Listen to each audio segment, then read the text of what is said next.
Atomic won't really have that cover in the air. Jump in there, they all.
Hello and welcome into this week's broadcast of the Esports Tower Rumble in Overwatch. It is time to wrap up our Esports Tower Overwatch Week 3 Winter Rumble. This Rumble has been so fantastic. Last week we had some absolutely wild games, but at the end of the day, the Everest remained on top. And after checking the standings, the Everest have already clinched a spot in our grand finals later tonight. We're going to see who will join them. I am Michael Fisher, joined, as we said, some amazing guests. Stevens College, who had an all-girl Overwatch clinic. They've been part of this Rumble. And then, of course, the amazing Vicky Kitty has been alongside of me, calling all of the action. And I think what we learned last week, Vicky in particular, was adaptability is going to be key for these teams. A lot of times, the team that won, besides the Everest, because they just bodied everyone, the team that won wasn't the team that won the first map or won the first fight. It was the team that adapted their comp and had backups and had secondary plans. How adjustable these teams are going into our second week of this Rumble is going to be key in showing who joins the Everest in our grand finals to wrap up the night. Absolutely. You highlighted perfectly. The adaptability that we've been seeing from a lot of these squads and the way that they roll out with some of these compositions have really allowed teams like Everest to really shine through. So are we going to get another winner here, or are Everest going to be as consistent as ever going into this week? Again, they've already clinched a spot in our grand finals that we'll wrap up the night with. We'll see who else can join them. Will it be Meridian Tech? Will it be the Monsoons or the Fire Islands, the Esports Tower, who we have not got a chance to see? Or will it be Stevens College, our newcomer? We will find all of that out here. As we get ready to kick things off, we are going to start with our two Esports Tower teams that we have not had a chance to see. It'll be the Monsoons taking on the Fire Islands. These teams have been battling back and forth for that second, third spot. The Fire Islands made the grand finals in our first Rumble of the winter, but the Monsoons, they're a newly formed team, Vicky. This is only their third Rumble ever together. They're getting better and better week by week, as we'll see what they do here. We'll go to Nepal as we get to take a look at these teams, and a win over the Fire Islands puts the Monsoons in a great spot to potentially make our grand finals. So this will be a very high-stakes match for these two squads. Absolutely. You know, you were highlighting Monsoons as a team, a new team to start building up their roster, to build up that synergy, and they've been doing just that amazingly. So I'm excited to see how a team like Monsoons are going to do against a team like Fire Islands, where this is a team that wants to try to claim just the way that a lot of these other teams have just been playing. They want to maintain that consistency that teams like Everest have been able to attain. Before we hop in, let's take a look at Doc's Keys to the Game today, presented by the Esports Tower. Score pro advice at esportstower.com. And it's never take a fair fight, which means you got to take fights in unexpected places. When the other team is unprepared, and tempo, that has been so key for some of these teams. You have to know when you have to take a fight. When does it line up with your ults? When do they have ults or major abilities like a Mercy Revive or an Immortality Field on cooldown? You have to be tracking those at all times. Improve your game sense, improve your team play, improve your performance under pressure. You'll get matched with great players and professional coaches to help you rank up. Let's kick off our first map of the night. The Monsoons and Fire Islands going at it again. A win here puts you in a really good spot if you're either of these teams to potentially make our grand finals. We go to Nepal. Can the Monsoons knock off sort of their older brother in the Fire Islands? These two teams have shared players in the past, but they don't have enough to make a single roster. So it's the Fire Islands as the older brother, the Monsoons, the younger brother, finally got into the same sport as their older brother, and they're trying to show them up here, Vicky, and trying to prove that they deserve to play with the big boys. Absolutely. You know, Fire Island has been currently in practice and putting a lot more emphasis on integrating their new players so that way they have more flexibility in their roster. But look at this huge immortality field helping out Fire Island control so much space. They're the ones to take out one of the members of Monsoons first, as Anarchy is the first to go down. That's going to be super crucial here, as that's going to deny the ult charge that Anarchy wants to build up for that sound barrier. Keep your eyes on Frozen Phoenix. He is greatly improved, the coaches have told me, in his not dying potential and staying alive as he lands the big shatter. Jeez, the fact that he was able to get shattered so quick here really highlights the type of player and aggressive player that Frozen Phoenix is as he goes down, but Fire Island is going to be able to maintain that high ground pressure. They're going to be able to maintain themselves on the points, and look at these ult charges that we're currently seeing from Lucky Chu and Illusion now. For the Monsoons, he said the alt charges are behind. I'm curious how Holy Chubb will hold the team together. He's kind of a mirror. Again, this is a new team. Only their third week together. Holy Chubb has evolved to be the in-game leader for this team. So how can he direct them in fights? Keep an eye on him if he's able to help his team navigate this early hold. See if they can navigate their way through this Photon barrier now too, as Illusion now is going to be able to make that space for Fire Island. You see the Maywall attempt from BBQ, but it doesn't fully block out the entryway as Lol now. He gets the pick onto Shadow Soul. No Dragon going in for this fight as Monsoons are down a man here. Now the Immortality Field was put out for Fire Island, but it was not put out fast enough to help out Illusion now and Lol. So now Monsoon, they have the man advantage and they are going to reclaim this point. Can't quite get it. I like what the Monsoons have done, though. Anarchy staying alive as well. They've taken control of this point after a slow start here, Vicky. Yeah, but they were able to do so quickly, too. Now Fire Island, they're going to be coming out of the spawn with only really the Shatter and the Deadeye, as Lol is going to be trying to take the high ground. But you can see with Crumb, how he's positioned on the high ground. He's got the Shatter ready. He's looking for the opportunity, but he needs to go right through Frozen Phoenix's shield. Takes care of the Immortality Field. It's a chance here. Oh, the Deadeye now coming in too from low, but he doesn't find anybody, and Frozen Phoenix gets taken out while he had Shatter at the ready. That Blizzard controlled so much space from BBQ that it really allowed Monsoon to help reset here, but a little overzealous as the pin doesn't find anybody, and Fulcrum is going to go down with the Shatter. And we gotta keep our game of chicken up too here, Vicky, because we saw that in the last fight. Frozen Phoenix and Fulcrum, they both know they have their ults up, so they're trying to say, okay, when can I land a Shatter? When is his shield down? The Blizzard, as you pointed out, took down Frozen Phoenix. I thought it would be a great opportunity for Fulcrum to ult, but he ends up holding it. So I'm curious how this Reinhardt game of chicken is gonna play out. They both know they have Shatter. Who's gonna drop their shield first? Ooh, and the Amp Matrix immediately while it gets set up by C-Square, he's going to get taken down, and that's going to be Low being on that Cassidy. That's going to put in so much pressure, but the double Shatter doesn't need anybody. Both Reinhardts, like you were saying. Unfortunately, Fulcrum, his Shatter doesn't land, but he holds up that shield against Frozen Phoenix, and Fire Island has completely booted Monsoon off of this point, and they have the sound barrier too to help go for that quick reset, which is the main difference that Monsoon does not have. Nice sound barrier timed by Delirious there, but only ended up landing onto two. Probably could have saved that shield. That was Fire Island's one chance in this fight. With this Photon barrier, though, it's going to allow Fire Island to still stake on the point, nearing 90% already, while Monsoon are dropping like flies. They need to try to contest here immediately, especially since they're at 71%, but nobody here left to contest Fire Islands. Last chance here for the Monsoons. If BBQ can get there, you see he has the Blizzard available. C-Squared would also have an Amp Matrix. They have the ults to win a fight, or Fulcrum's just going to solo the point by himself, it looks like. He managed to get right back, and he managed to take out those turrets. Illusion now being able to set up on the point like that is going to be so crucial, but BBQ being on the Mei, this is going to allow BBQ to block off a lot of those entry points with those walls, and having the Blizzard is going to be key here, as BBQ needs to stay alive long enough to allow Anarchy to get that sound barrier. See if they can manage to do that now with the Deadeye finding CS squared, so now they won't have the Immortality Field, they won't have the Amp Matrix, but the Shatter doesn't find anybody in the back. Rather, it does find Fulcrum in the backline. It was Fulcrum that I was looking at as they get taken out. That's a 3-man from Monsoon getting affected by the Shattered overtime ticking away, as nobody from Monsoon could actually touch the point. And I want to say it was Lol. He ends up concussing the Blizzard from BBQ and just canceling that ult that probably could have won the Monsoons the fight. He started with the Deadeye, got a huge kill, but I believe it was the concuss that stopped BBQ mid-animation. a great play game here from the Fire Islands. The Monsoons just, it felt like they never could recover. They gave up 65% before they even flipped the point. I'm curious to see what changes they want to make because this comp feels pretty solid for the Monsoons. They just kept getting a couple of untimely deaths. Yeah, especially on that point too of Nepal, you have to imagine the May just allowing so much space here for Monsoons. But Fire Island, the way that they were able to retake that, even trying to sandwich Monsoon was fantastic. We're seeing a different composition swap actually as Fire Islands, they're rolling out of the gates with the Sombra. So we know that game plan is to ensure that Lowell gets much more of that EMP charge so far for Fire Islands to approach the point with. And I'm curious how much flanking Lowell will do. We've seen a couple of Sombras get caught where they land a big EMP. Yeah, he gets basically just run past. He's still chasing the Monsoon. Is playing Ring Around the Rosie right now. Lowell does get out of that stealth mode, and he is trying to put down some of that pressure. Teleports right behind Monsoon, but Monsoon, they just see red. They're holding forward onto Fire Islands, even though Lowell was able to at least put in some pressure. Everybody else here from Fire Islands was pressured out of the front lines.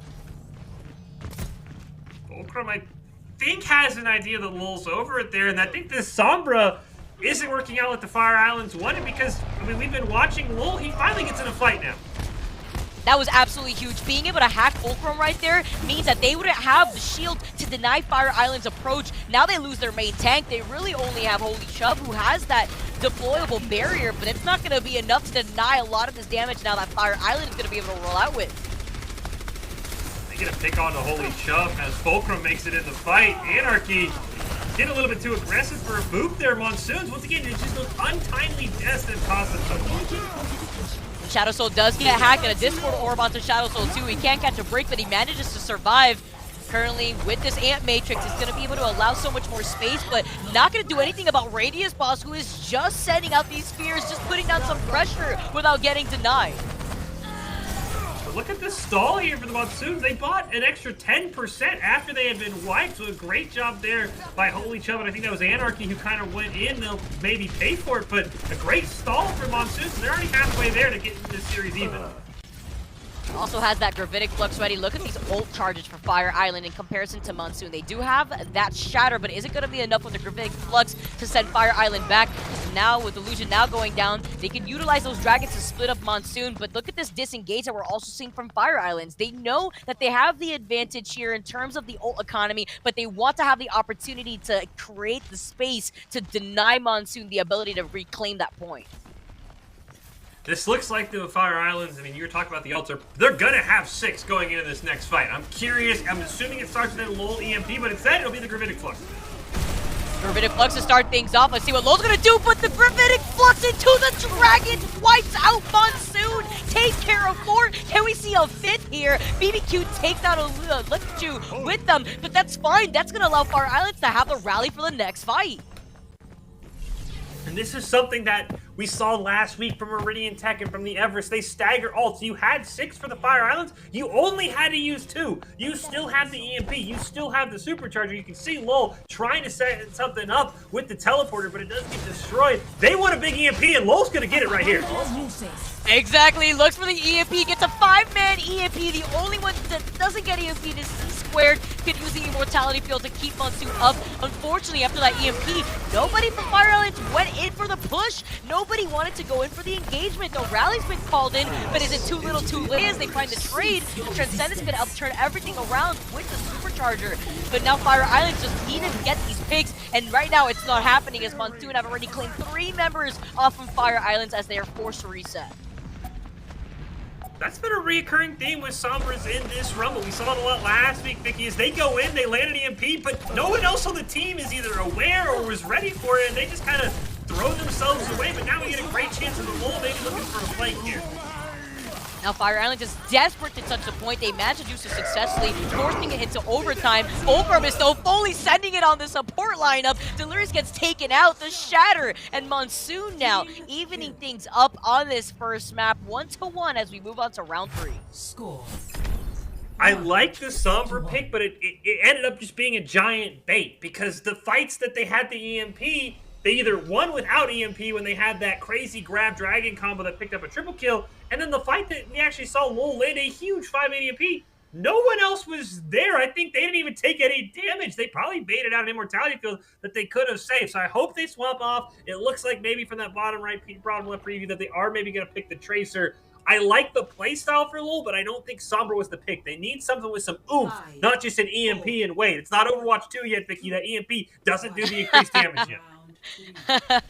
Oh man, that's gonna be terrifying. I can't wait. But like you were saying, there was just no follow-up from that EMP, and it was unfortunate because that was the entire game plan that Fire Islands really wanted to rely on. That's why they went for the Sombra in general. But as we make some of those adjustments, we see the Tracer coming out. We see Illusion now actually with the Symmetra, so the teleporter is gonna allow them to take this space first. And with this speed boost that we're currently seeing from Delirious, they're covering these angles quick. They're trying to prevent Monsoon from approaching on the other side, as you can see right here. Anarchy is doing the exact same thing with that speed boost to try to replace where they want to approach this next point. Fire Islands, though, they claim the point first in Monsoon. They're taking a lot of damage. Look at Fulcrum, but this is going to work into Anarchy's sound barrier. And look at Lowell. He's just forcing them to look in so many different directions. They don't have the mobility that the Fire Islands do. How does he do it? How does he do it, Fish? How does Frozen Phoenix get shattered so quick all the time off the gates with that Shattered Fire Islands, win the first trade, and look at their ult economy. They are dominating right now, sending BBQ out running right back to the spawn point of Monsoons. And the Tracer pick is so perfect here because you saw in that fight, you pointed out they're taking so much damage because they're looking left for Tracer. Then they have to look right back onto the point for the rest of the team. They can never just set their feet and fire. Lowell has been being a perfect gnat on the back line. We'll see if he can keep it up. And BDQ maybe looking for a big blizzard here to help Monsoons get back in this game. He's going to try to go for a flanking approach, but they know. They have read them right here, Fish. Fire Island with the photon barrier to deny that space, but Illusion gets hacked here. Or rather, not hacked, frozen, as BBQ claims Illusion. Hasn't even utilized the Blizzard yet, as Monsoon want to conserve a lot of their ults. They see the trade in their favor, so they're not going to burn everything out after utilizing the Amp Matrix and the Sound Barrier. And a great job there by the Monsoons. They held on to the Blizzard. That was just a solo freeze for BBQ. And now they have the Shatter going into Frozen Phoenix, who doesn't have anything. It's only Delirious' Sound Barrier that will be up in time for this next fight. And I'm curious if Fire Islands maybe just try and hold until something else of power, maybe a Diva Bomb, maybe the Shatter for Frozen Phoenix is up, because right now they're going to be looking at 4 ults, and a Sound Barrier keeping you alive maybe through 1, but not through 4. You're going to see how they're going to try to utilize this, especially in terms of the opening. The Gravitic Flux is going to be crucial here from Holy Chubb, but with this Blizzard, it's going to deny the approach here that we are seeing from Fire Islands. They have the Sound Barrier to live through it, so Lowell actually gets to see another day with some of these swamps. Fire Island, they're doing it though. They're forcing their way onto this point, sending back Monsoon. It's just too much damage. The longer that Illusion now is in this fight, the better outcome Fire Island has in winning it. Seemed like maybe just a miscue by Monsoons. They had the Blizzard, and I thought, okay, maybe you want to just trade Blizzard for Sound Barrier, but then they get like this weird last-second trying hero play full from Shatter, so now he doesn't have a Shatter going into Frozen Phoenix's Shatter. He get a Diva Bomb to start with. Oh! The Shatter attempt right there, trying to get denied by Holy Chubb. You saw the Accretion attempt here. Now the Gravitic Flux as Holy Chubb tries to play around the wall, tries to get out of their line of sight. The Photon Barrier isn't going to be able to block those Dragons. You can see him trying to take a flanking approach, but the shield's up here for Frozen Phoenix. He wants to look for another Shatter, but after utilizing that Shatter, is he going to have enough time? I mean, they have the control over the point. They have the Ant Matrix. Where can Monsoon even approach from? Overtime now, they have to get through the Ant Matrix, as you said, but they almost have an Ant Matrix of their own. C-Square can save this one, baby. Oh, but he gets taken out almost immediately again by Lowell. They trade that, though, as Frozen Phoenix goes down. That's the main tank that won't be present for Fire Island, but this Sound Barrier now from Monsoon can help turn things around for Anarchy. There's so much damage coming out, and there's only 3 members left in this fight for Monsoon. You can see Fire Island, they're just holding back. They're disengaging, waiting for Frozen Phoenix to come back. They could afford to lose this point right now, but the moment that Fire Island comes in, they're going to have the Sound Barrier, they're going to have the Shatter, and they're going to have the advantage, especially since they're already at 99%. And all the pressure for this next fight is going to be on Radius Boss. They're going to be 2 Blizzards up, but Radius Boss can eat the Blizzard from BBQ. The Monsoons don't have a Blizzard counter to Lowell unless they cancel the animation with a stun from Fulcrum or Holy Chubb with the Accretion. Can Radius Boss eat either the Dragons or the Blizzard? I think he's going to tell you whether or not Fire Islands win this fight. Well, we gotta see, especially since he tried to block off Fulcrum with the Blizzard. The Immortality Field saves him. They have to get rid of the Immortality Field first if they want to take care of Fulcrum. Now, Fulcrum gets to survive. He's getting healed up, but not before he gets denied immediately as he gets focused down by Delirious. And now you can see Monsoon here. He's just trying to play off the side, but Low is still putting on that pressure on the BBQ, but BBQ wins the trade. Fire Island now may have given way too much respect over to Monsoon, because now Monsoon have reversed the table here, and they're going to be approaching overtime soon. Oh, the Shatter though! It's still 3! Oh, but he couldn't touch the point! Great body block there. I thought maybe they could turn it with the Shatter. The Monsoons pick up the win, and it really came down to, and you feel bad because there's nothing Delirious could have done, but he sound barriered, and sound barrier just got outplayed by an Immortality Field because eventually the shields from sound barrier can't be eaten through, as you pointed out, Vicky. Nobody attacked the Immortality Field. You have to get rid of that Immortality Field if you want to get your picks, and that's why that fight lasted so long too. And even though you had the ult advantage, it was that time to try to deny that space away from Monsoons, but unfortunately Fire Island was unable to do that for that last point. We'll go to Havana for our next map. Again, winner of this has a really good chance to make the grand final against the Everest. There's a lot of pressure on the Fire Islands, who I thought were going to pull it off on Nepal. They had several opportunities to do so, just couldn't quite get it done.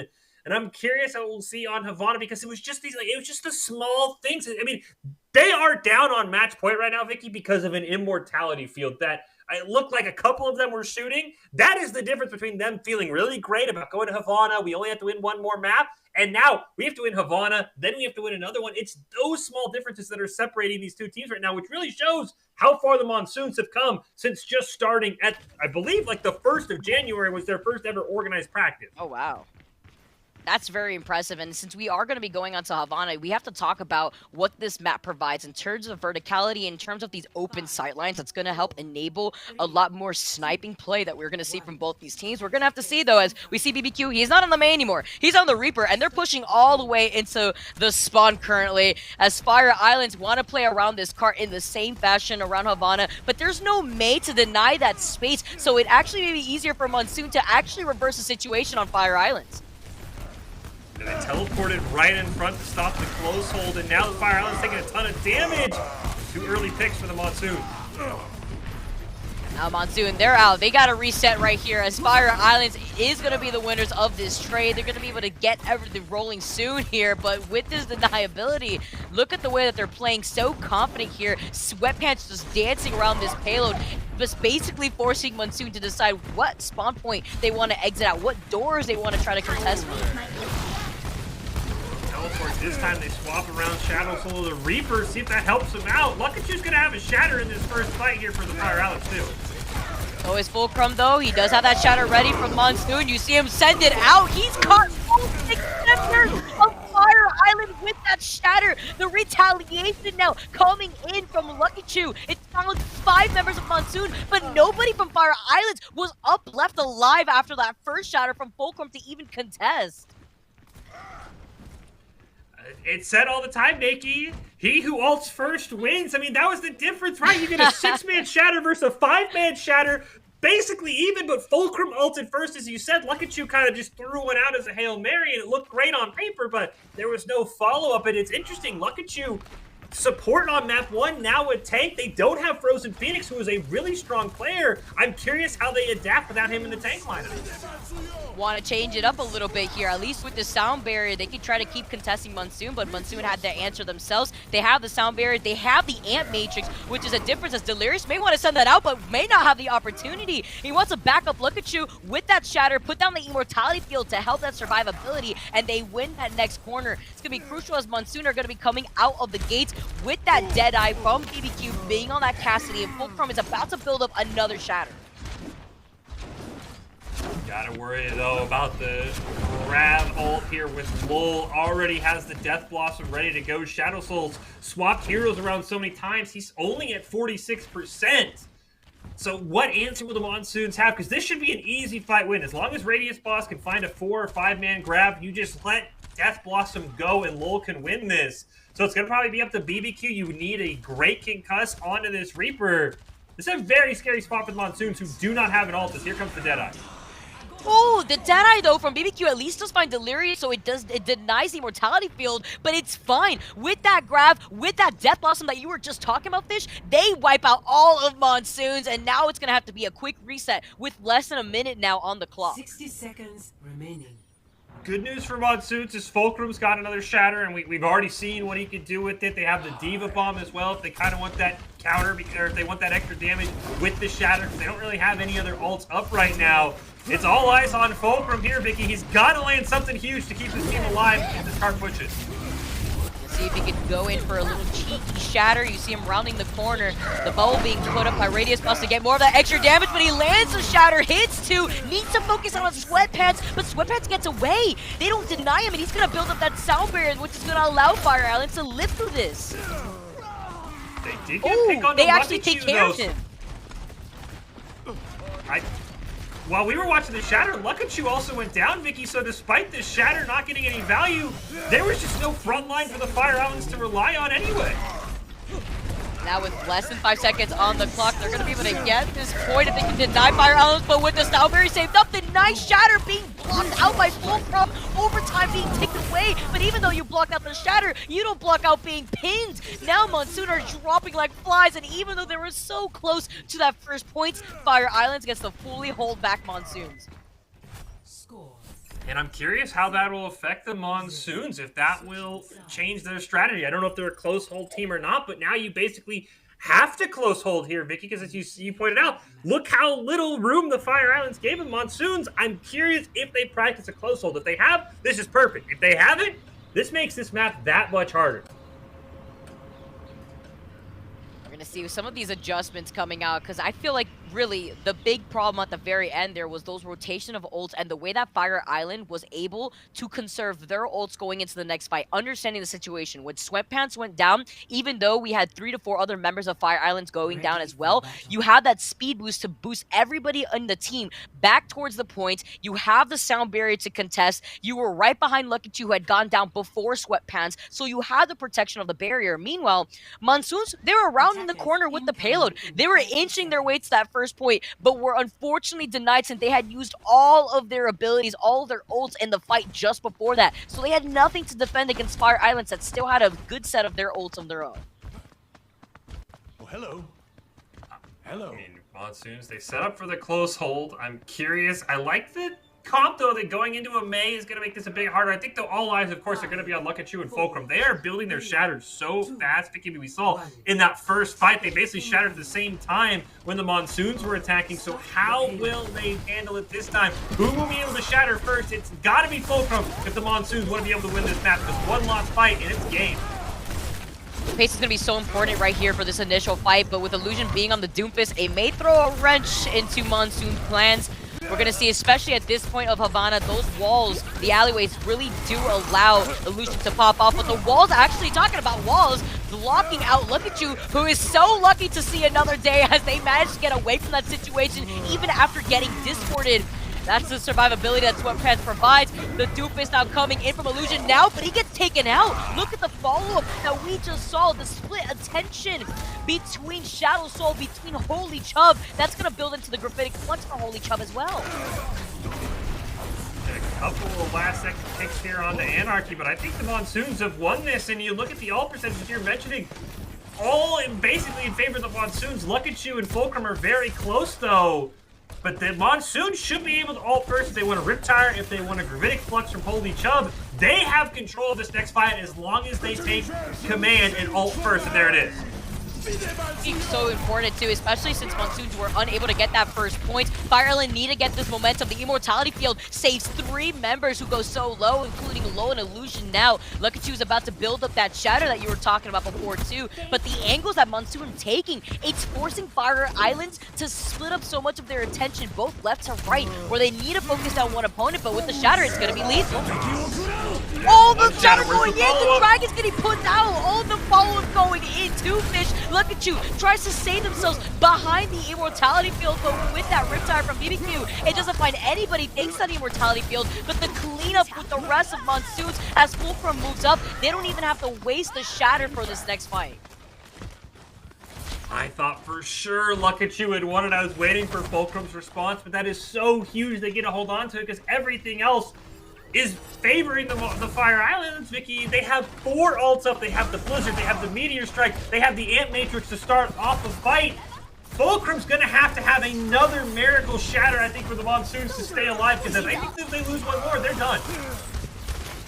The Blizzard being called in from LoL. You see so much damage being put out. Sweatpants can't even have the sound barrier on board as Sweatpants goes down. Had used the sound barrier in the fight before. That's what we were referring to with so much of their economy being used up. Shadow Soul is still alive on this high ground, and we talked about sightlines. We talked about Havana, and this is what I was worried about. With these sightlines being provided to Shadow Soul, he's going to have free reign over all of the rest of Fire Islands who want to make this approach down the alleyway.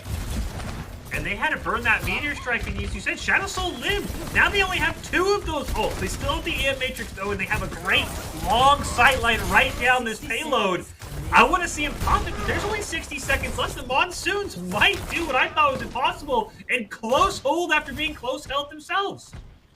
This is so crazy, too, because you currently saw Monsoons, like you said, getting fully held. Meanwhile, they're going to fully hold Fire Islands back from behind this corner, not even able to turn the corner off of their spawn. And the way that they're playing this so spread out is allowing Shadow Soul to get so much. The Ant Matrix is out, though, so they could take him out. The Riptire now coming in from BBQ, but it finds LoL. Huge pick here, as LoL was the only one from Fire Islands that could have contested Shadow Soul from above. They counter the grab perfectly with the Transcendence. Monsoons just have all the answers right now. Oh, the shatter, the follow. BBQ is still unstoppable. Fire Islands can't even see another day as Monsoon keeps denying them, sending them back to the spawn. With less than 10 seconds, can they even touch this point? I don't think they can, especially with the pick onto LoL. The Monsoons just close hold even better. What a Wow. way to close that out. Monsoon on another level after fully holding Fire Islands back. I didn't think the Monsoons could do it, but it felt like Fire Islands just kept feeling the pressure that I don't think was ever there. You saw a crazy ult from Lukachu that really didn't even need to be used, and then they just kept being staggered so well. They couldn't even get down the sightline to drop that Ant Matrix for about 60 seconds. So the Monsoons put themselves in a great position. We'll have to see how our last match of the group stage coming up in just a little bit will go. But again, we want to remind everyone that going at it alone can only get you so far. Ultimately, if you want to increase your chances of success, you have to level up your teaming skills. We saw that with the Monsoons. They came together and close held perfectly. Again, don't know if they'd ever practiced that, but they were forced into for that situation, and they got the job done to pull out the victory. Esports Tower really takes time to create teams of well-matched teammates. Give a shout-out to the coaches, especially Apollo, the head coach for the Overwatch Rumbles. They've been doing a great job. If you're watching and you haven't checked out Esports Tower Club, you should. It is the fast track to rank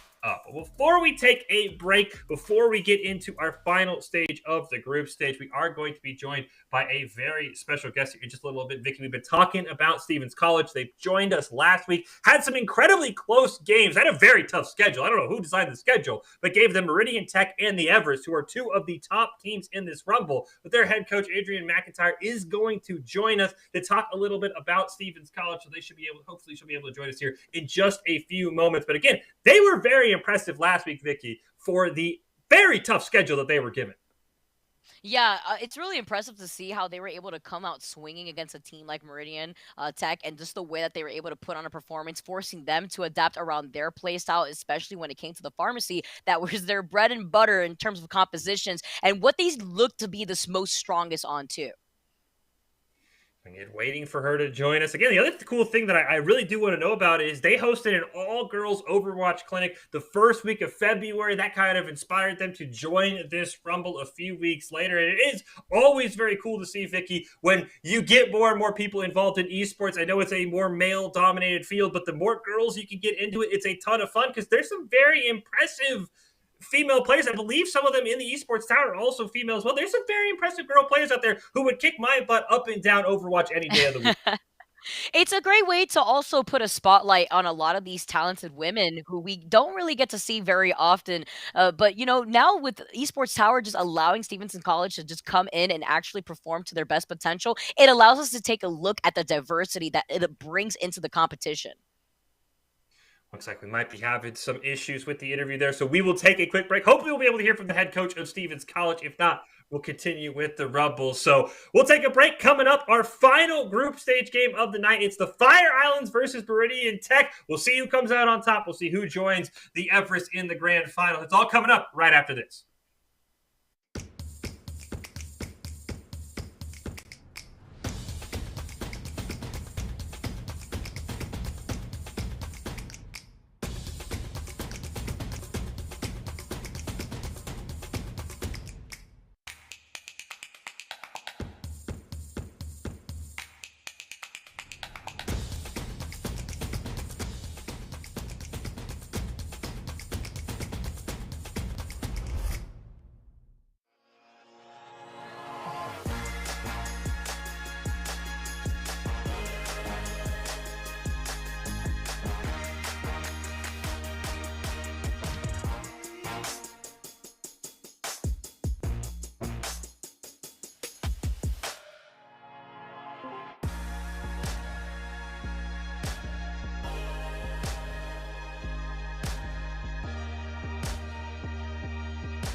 Visit NationalGuard.com to begin your guard adventure. Here are a couple lessons I've learned over the years. Friendships come in all shapes and sizes. And always buckle up. Seatbelts save lives. That's a rule we can all live by.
Welcome back into this week's broadcast of the Esports Tower Rumble in Overwatch. We are wrapping up this Rumble in the group stage here. We've got one game left between the Fire Islands and Meridian Tech, and we could set up everything that's going on after that. Who's going to make the grand finals? Of course, we know the Everests are already there. We're just waiting to see who else will clinch that spot. But before we do that, Fish and Mickey Kitty here have been calling all of the action over the last 2 weeks. We are going to be able to have our interview here with the head coach of Stevens College. You should be able to join us here in any moment now to talk about Stevens College. Of course, we saw them last week in our Rumble, as we were talking about, had a very, very tough schedule, taking on teams like Meridian Tech, taking on the Everest as well. We are so glad that she is able to join us now. And how are you doing? How is participating in that Rumble for you guys?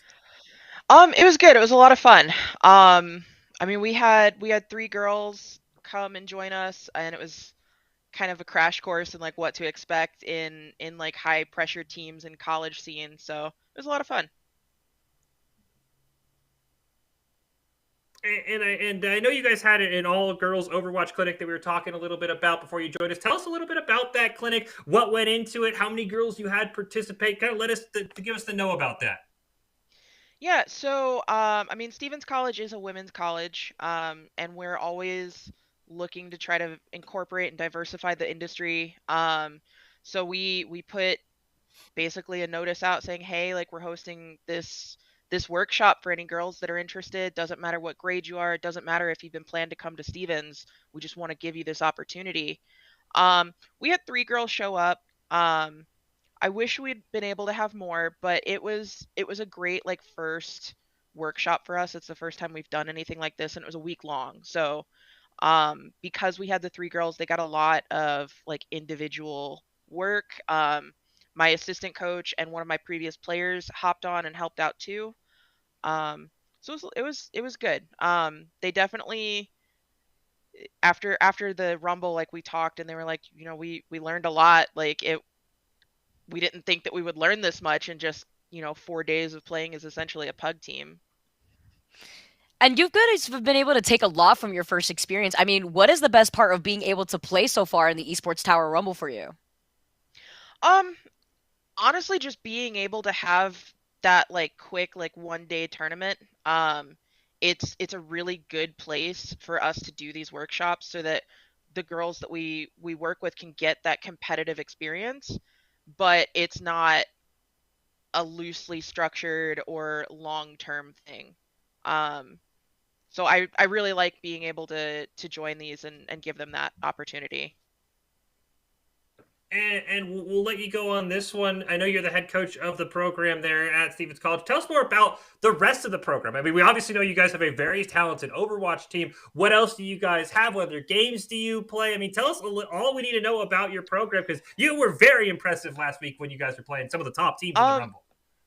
Thank you. Yeah, so our program I think is very unique. Aside from being a women's program, we focus on the entire industry. We don't just focus on competitive gaming. So we have actually opened the program up to every competitive title that is currently being offered, for casual and competitive players. If you're a casual player, and you maybe didn't get the opportunity to be on a high school esports program, that's okay. You can come in. You'll still get the same opportunities as our competitive players will. You'll still get to work with our program. You'll still get access to everything. Um, every semester we do Q&As with industry professionals. Like we got the chance to speak with Anjali Bhimani my first semester here. Met Sean Plott. So we do a lot of like educational stuff too. And we one of my last seniors actually had the opportunity to interview through Esports CCP, which we worked with a lot last year. And right out of college, she got like her dream job at the Bragg House. So um, we focus on everything. And the best part about our program is all of our students are guaranteed a minimum scholarship. It doesn't matter what you come into the program for. That is awesome. I Wow. appreciate you joining us, telling us about the program, and hopefully, we gave you guys a really tough schedule. I do feel really bad that we made you guys play the 2 best teams. So hopefully, you guys come back in the future, because, like I said, your team was very, very impressive. Thank you so much for joining us, and we can't wait to see what you guys are doing down there at Stevens College. It sounds like an awesome opportunity for any girl in esports who wants to get involved. Oh yeah, we'll definitely be back. I think that I'll probably sign my regular roster up for one of these sometime soon and see how it goes. So There you go. Bring the heat after we kind of put you through the ringer. So thank you again for joining Yes. us. I can't wait to see you guys next Rumble. yeah, awesome. Thank you so much. That was the head coach of Stevens College, Vicky. And you can tell they were like, okay, you guys gave us a tough schedule. We're gonna come with the heat next week. Next time we're in the Rumble, we're gonna come with the fire. We're gonna come with the sauce for you guys. What's crazy is that they put on such a great performance for their first time and playing against our top heavy hitters for teams and doing such a good job against them too. So I'm so excited to see more of their roster coming up to in the competition. Well, as we transition, we keep our Rumble going. It's our final game of the group stage here, and it is the Fire Islands taking on Meridian Tech. And here's how it breaks down for you, Vicky. You got some of the back end knowledge for you. The grand finals already has the Everest in it. If Meridian Tech wins, Meridian Tech will guarantee the rematch. If the Fire Islands win, It's actually the Monsoons who will advance on map score to the grand final. So the Monsoons are stuck at home, watching and waiting, rooting for their older brother, the Fire Islands, to win so they can make the grand finals. If Meridian Tech wins this, they will just simply advance flat out. So Fire Islands can't make it, but they can help out younger brother if they can pick up the win in our final series of the group stage. That would be absolutely insane. Griefing the opportunity for Meridian Tech to get the run back. What better way to put salt on the wound? But you know what? That's going to give Meridian Tech an opportunity to see if they could dethrone Fire Islands and prevent that from happening, because they want that run back, especially against a team as strong as Everest. Before we hop into this final match of the group stage, let's give you Doc's keys to the game as presented by the Esports Tower. You can score pro advice at esportstower.com. Remember, whoever wins, it gets kind of tricky. Fire Islands win, Monsoons advance to the grand finals to take on the Everest, who are already there. They have been dominating. They dominated last week. Meridian Tech wins. They are on to the grand finals themselves. And as Vicky mentioned, we get the run back of the run back. They already lost to the Everest last week, but they lost to the Everest the week before in the grand final. So it'd be 3 straight weeks of the Meridian Tech and the Everest playing each other. These teams know each other very well. We go to Ilios, a map we actually have not seen at all in this Rumble, so we'll see who comes out on top. Fire Islands, Meridian Tech, best of 3, final game of the group stage. What's great to highlight here is if Fire Islands manages to beat Meridian Tech, that's also going to give some insight to Everest and what they could expect, since Fire Islands were the squad who managed to take care of Monsoons in that first series that we just got to watch in a clean 2-0. So now as Fire Islands gets set up here, they're looking to try to claim Meridian Tech, and Meridian Tech has been one of our other consistent squads. We just highlighted them as the opposition against our last Rumble just last week against Stevens College. Now Meridian Tech want to be able to put up that performance to try to get the run back in the grand finals. All eyes are on Soup. He was our player of the game last week. What can he do on this Echo? And he nearly gets that far and take it down out of the sky. And we're just going to have a skyward battle here, especially seeing Soup being on this Echo. You have to imagine Illusion now having the pharmacy with Lowell being on the Mercy. Javers gets taken down first, though. That means Soup doesn't have that sustainability and support that Illusion now does, so they're just going to have to hold back for now and go in for a reset. And with Soup up in the air, you know, Meridian Tech feels like they lost a little bit of their oomph, but I like the squad they're running. They've got Eternal Flame, they've got Burning, they've got Big Boofus, all heroes from their game last week against Stevens College in a crazy series, and we'll see what they can do on this next fight here. Gotta keep an eye on Soup, who's now on that Cassidy. See Jeevers going so low. You talk about the Cassidy. Soup is going to be able to put in so much pressure onto Lowell, so much pressure onto Illusion. Now you see the Doomfist too coming from Bernie. Going to be able to control a lot more of that grounded space and disrupt the piece from Radius Boss, who does not have that shatter yet, but this Coalescence from Delirious could enable Illusion now to get into a flanking position for that Rocket Barrage.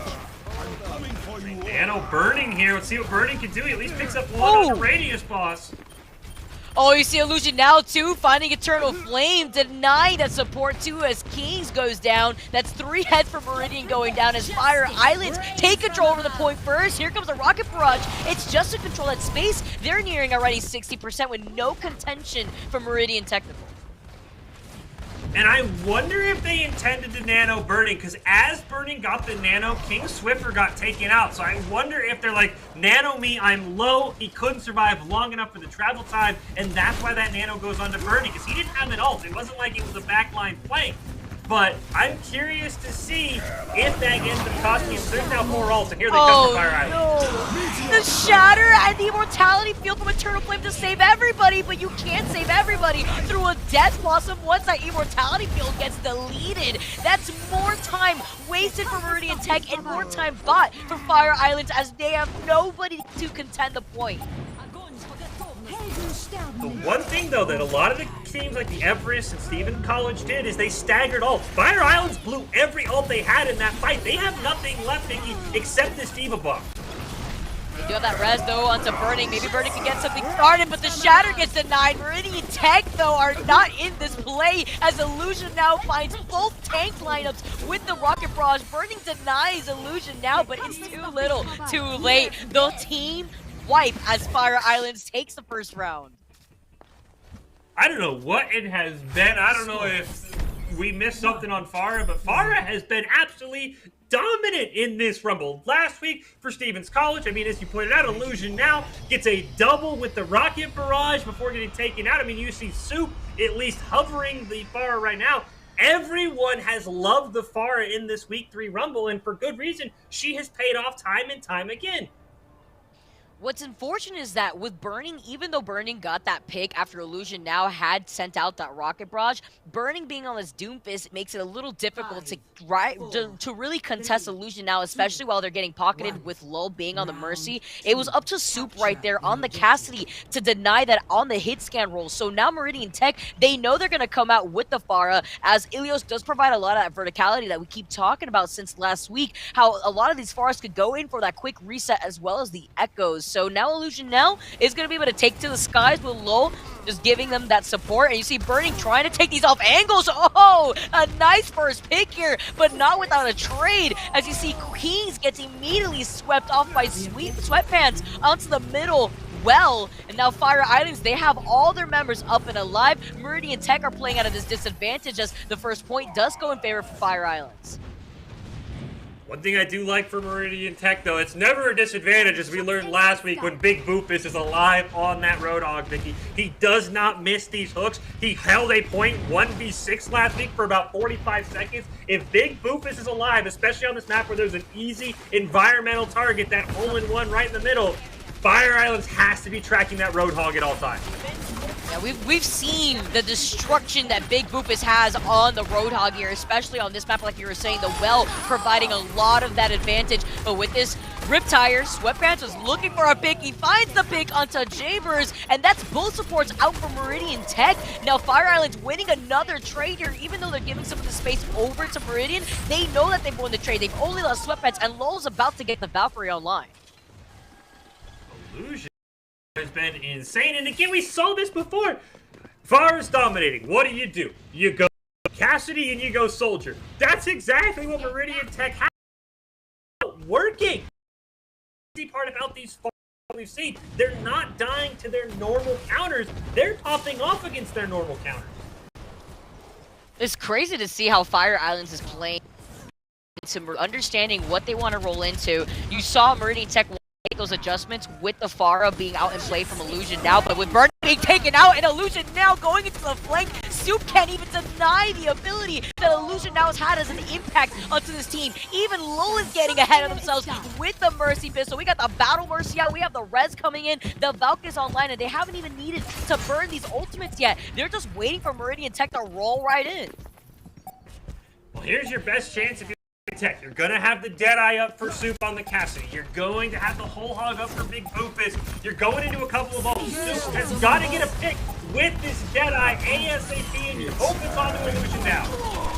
You gotta deny the Valk too, or you have to deny the Pharah here. Lull gets taken out by the Deadeye. You can see Meridian Tech are falling like flies. We highlighted Big Boofus, but we need to look at Radius Boss right now. The way that Radius Boss with the Whole Hog cleared that entire point. We got Fire Island making some waves here.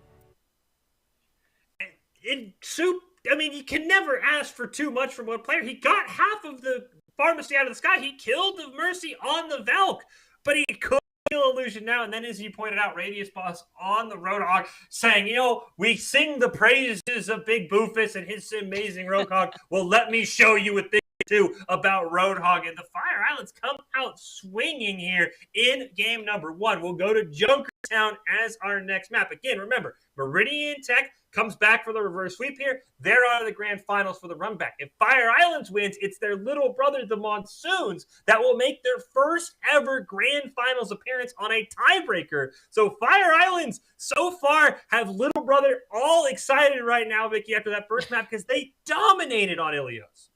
Yeah, they have the advantage. You just need to take one more map to allow Monsoons to be the ones to face off against the triumphant Everest that have been so consistent so far. And now as we move on to Junkertown, like you were highlighting as we go on to game number 2, we have to recap what happened last week to Meridian Tech when they were playing on Junkertown against Everest and some of the adaptability that we're going to be seeing from Meridian Tech after that map too, because they were dominated on by Everest, especially looking at those line of sight zones that Hanzo provides and the Widowmaker. So we're going to have to see how that works into Meridian Tech's favor.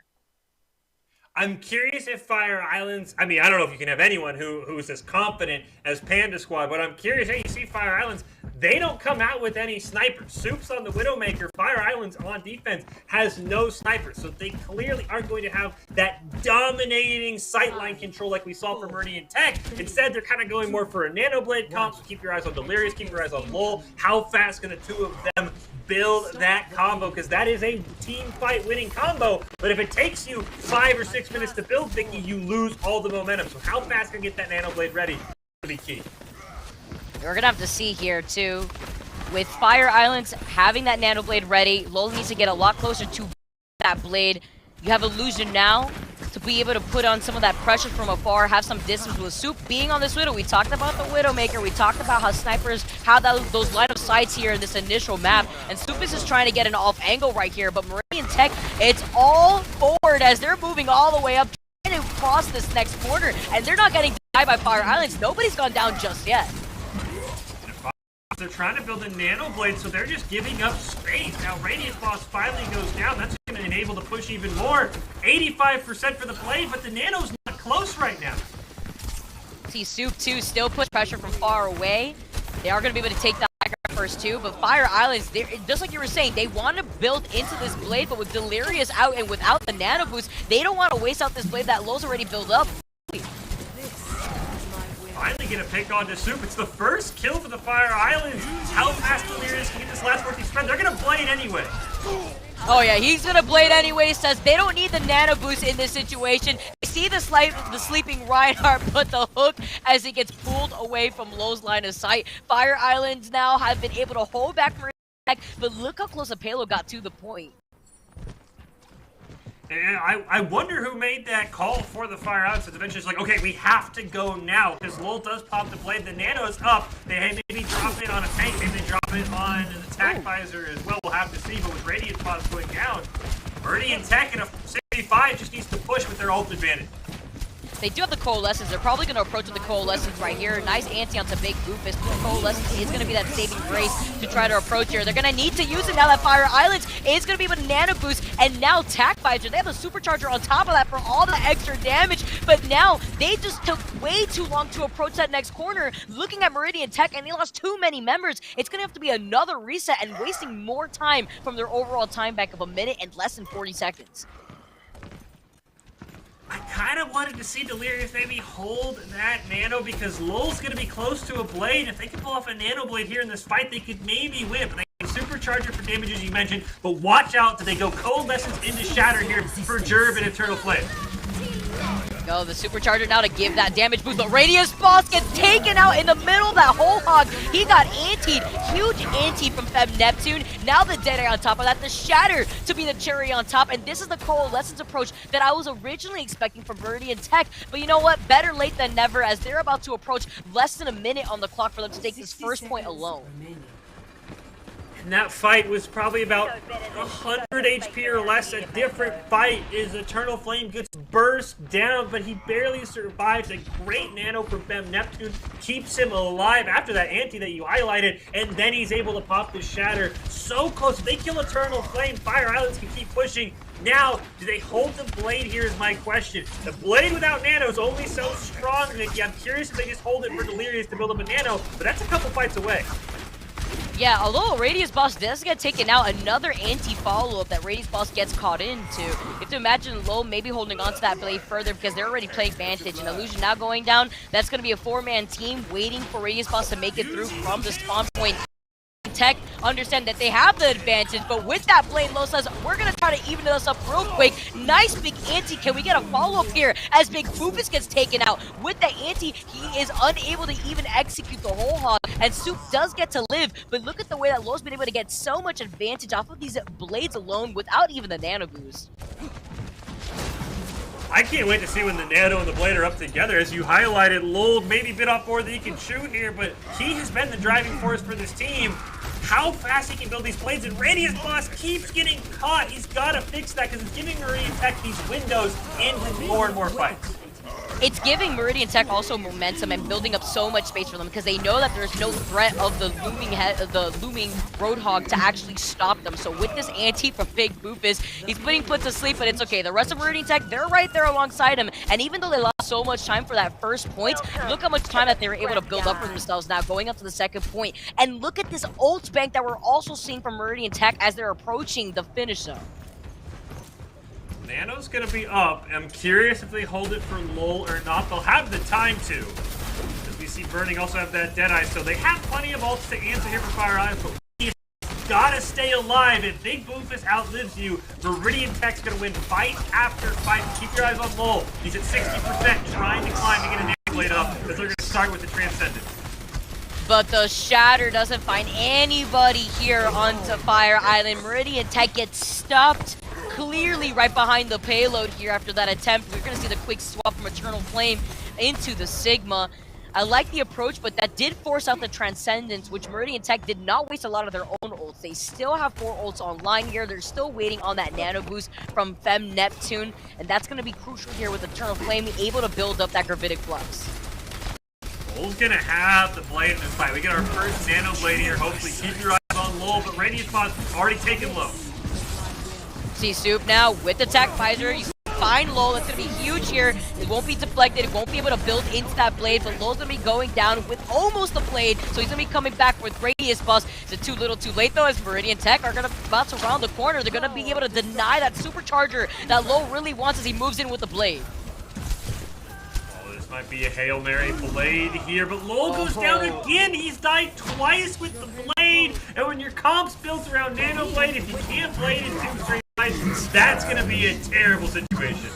Oh, he got sent flying in his line of sight. Deadeye catching Radius Boss again. It's like they didn't really have the shield really up in front of Fire Island to allow that blade to really come out, but we were expecting the Nano Blade, but we really didn't get that piece of the pie here from Fire Island.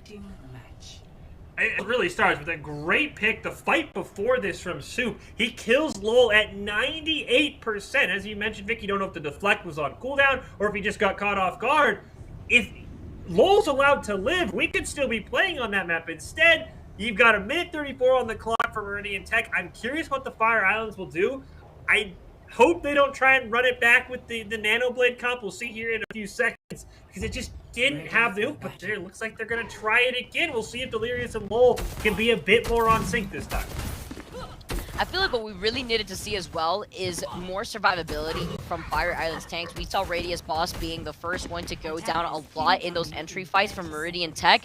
And Radius Boss is making that swap over to the ball, but a lot of the times to allow that space, to allow LOL to move in, even without that nano boost, he needs those shields to help build up that space. So maybe we're getting a swap up here, or maybe we're going to see Fire Islands just rely more so on that nano blade, but we're going to have to see here since they were kind of denied the nano blade a lot for that first round.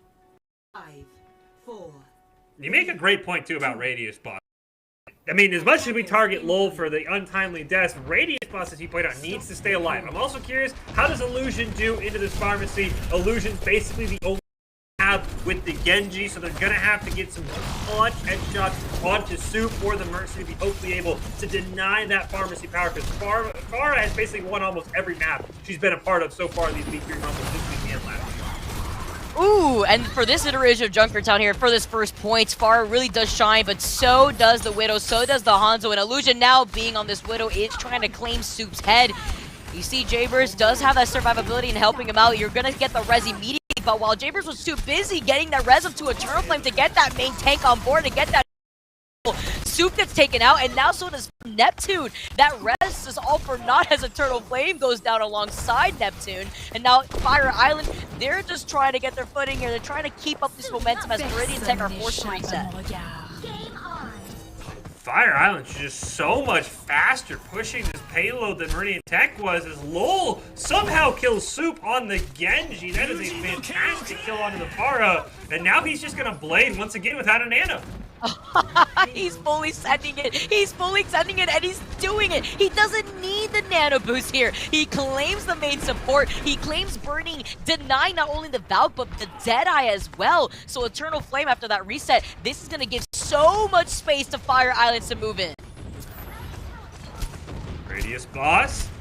Keeping our eyes on you. The Wrecking Ball does have a bit more mobility and survivability than the Roadhog does as they catch Soup behind enemy lines. And Fire Islands, they're just zooming through this map. I mean, the only thing holding them back is how fast they're choosing to push the payload. Absolutely insane to see this different play from Ireland. I love a lot of these swap-ups that we've seen. From Radius Boss being on the ball, those minefields are going to deny those entry points that Meridian Technical is going to be pushing through. But you do have Big Boofus with that whole hog. You see the Deadeye. Depends here with those conservations on those ults, how they're going to try to play this. But here comes that Nano boost. No play this time around. We're just swapping places. But this is the Deadeye I was talking about here. The Deadeye from Burning was going to be able to make the statement here. And it's found the support lineup, which means there's no sustainability left for Fire Islands. The fact that they got that Nano taken care of is, well, we've seen some great Deadeyes here. Burning the latest in line, and I like Soup on this Tracer now. It's going to provide them some backline pressure to Fire Islands because Illusion now to hang back with Delirious, with Sweatpants, while Radius Boss and Lol are just in the front line. So if Soup can get value, especially on this Widowmaker, it's probably going to force Illusion now to swap, and it's going to take out a lot of the pressure that Fire Islands have from those back and sight lines. They take a ton of damage on the Lol as well. Oh, what a way to get out of that situation. The Diva Bomb not finding anybody, and Soup gets put to sleep, but the Nano Boost now going on board as Fire Islands now is trying to eat up all this damage, but they've just been falling like flies. The Meridian Tech win another fight though, but this is a great way for Meridian Tech to reset, build up their ults, because look at this. They have the Shatter, they're gonna have the whole hog for the next fight, and Burning is already nearing that Deadeye, as well as the Valk that Jaybird really needs for the fight. And I think the question, again, for Fire Islands, it really remains as Illusion now does swap over to that Hanzo to have a little bit more mobility.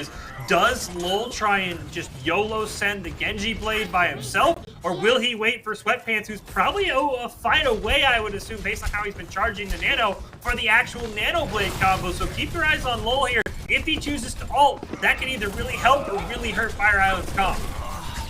Illusion now going down here. Low may want to hold on to this, especially since Burning still has a Deadeye. Burning being on the Cassidy is going to be able to deny a lot of that, but look at you eating up that pulse bomb from Soup, and now the follow-up as Low still manages to get the pick onto Jabers, but Burning with the Deadeye has taken out the support lineup, which means that Low did not have that sustainability. These Deadeyes from Burning have consistently gotten the support lineup of Fire Islands. I like the attempt from Lol. He says, I see Jabers in a punishable position, but now your Nano and your Blade just are still unsynced, Vicky, and so now the question becomes, well, who do you look to Nano here? Will it be Radius Boss as goes in for a minefield? Will you try and have Lol build up a Blade really quickly? You need a Nano Blade as a great stun goes on Radius Boss. And while they keep trying this, time is being wasted away. They have a minute and 40 seconds now to try to get the second point, and right now Meridian Tech is just cycling through these ults. The whole we were talking about from Big Boofus to push everybody from Fire Island up. They're splitting up. Can Lo get out of here though? He's got the deflect, but he's quite literally the epitome of one. He does no safety of his supports. He gets taken out, but we're getting some really good. Goes down with the Nano Boost, but another Deadeye finding Lucky 2 this time. Burning is consistent on getting these picks, not only with the Deadeye, he's taken out Delirious, he's taken out Radius, he got a 3K in that fight alone. And Sweatpants used the Nano on Radius Boss as sort of like a last-ditch effort. So once again, I don't think we're going to get a Nano Blade unless Fire Islands win a fight without it. I don't think we'll get one at all on this map for the Fire Islands. When you draft it, when you pick a Nano Blade comp, to get 0 on both attack and defense combined is very concerning for me. So Lol, he's going to need a miracle solo Blade here if they want to win this next fight, because that's about all they really have in the arsenal. Meanwhile, you're looking for a Nano, Eternal Flame's easily going to have a Shatter, you have a Pulse Bomb as well. Lol's got to make a crazy hero play here. Especially since it takes some time to build up to. You see Lol's about to get another Blade here, but Sweatpants doesn't have that Nano Boost. He's going to be able to move in with that Blade in conjunction to the Shatter from Eternal Flame, though, as he gets taken out immediately after letting it loose. Fire Island's unfazed after that. They clean up the team, and Meridian Tech now have to reform in that third point, as Fire Islands finally managed to get the second point with less than 10 seconds on the clock. And Lowell knew what he had to do. I don't even think that the check mark lit up. As soon as it was available, he smashed Q to have the blade available to look for a pick, and he almost died to the concuss there for burning. And speaking of ults that have had high value, the Deadeye for burning has been phenomenal, Vicky. We'll see another double kill with it, because that has been turning fights. You said he kills the support line almost every time. And that's what I was worried about too. Burning was right next to Soup as Low was trying to isolate Soup, and while Burning is on this high ground, that Deadeye is probably going to be lethal since he's been so consistent with it already. And look at Soup being enabled by Burning, taking care of Illusion now, taking care of Radius Boss. We saw some of these adjustments and see some of these comp switches from Fire Islands for this third point, because it gives them a lot more mobility and to these high ground places. But you can see how Meridian Tech is denying that space just by being there, just by resing Burning now onto that high ground, and still staying in that same spot. See Fire Islands, they're hanging close to this line of sight, but I think they're trying to bait out a Deadeye from Burning.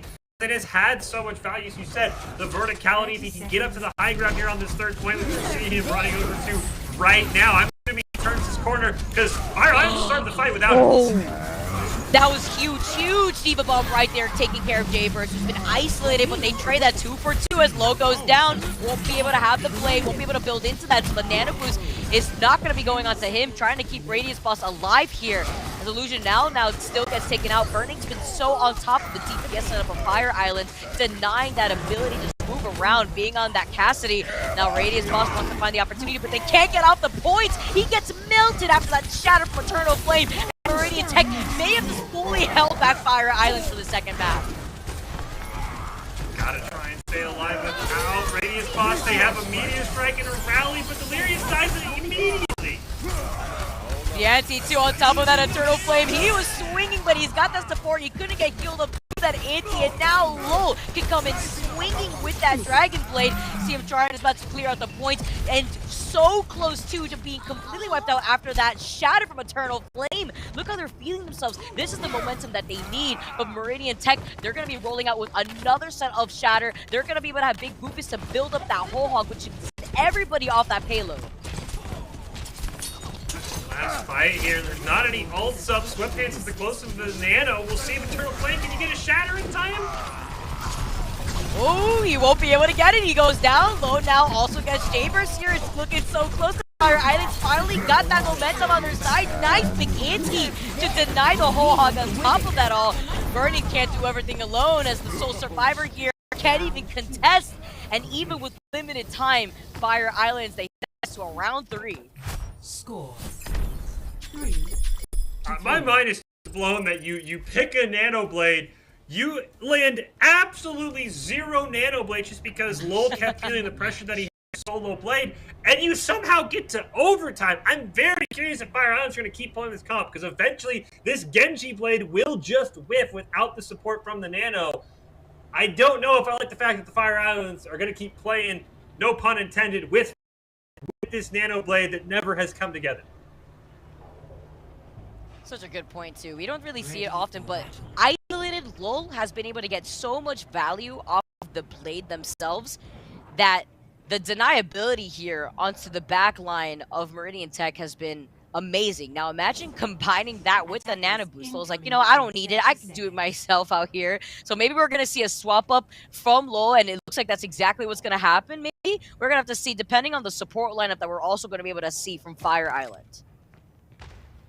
I'm curious if Lowell just kind of said, look, I can make these plays happen. Pick something that complements Illusion now so that we have the Pharmacy instead of running the Ana, who got good nanos. They weren't bad nanos by Delirious and Sweatpants. They just were never on to Lowell. So it looks like Lowell's going to say, I can pull this off without a nano, pick supports to complement the rest of the comp. It's a very interesting call for the Fire Islands in overtime with only 60 seconds on the clock. Meridian Tech are running with momentum. They have much more time in their time bank right now. See the way that they're taking this position on the high ground. They see to put them all up like so close together that Burning will deny completely here if he tries. They already lose Radius. Running out of time. Remember, Meridian has 2.5 minutes. Sweatpants goes down. I don't even think Lowell's going to get a blade off in time. With Radius Boss being the first one to go down and Sweatpants following through, Fire Islands are dropping like flies as 3 members making their way back from the spawn with Lol meeting them too. Tech, they understand the situation. They know that Fire Islands has a much limited time bank to them. So if they fully hold them right here, I'm worried here for Fire Islands who's going to have to hold on to that defense. Oh, pick onto Eternal Flame. Just the last chance for Fire Islands. Illusion now is actually going to die. Oh, but they get the res right here. Burning Bunny just waiting with the Deadeye, trying to go for 2 here.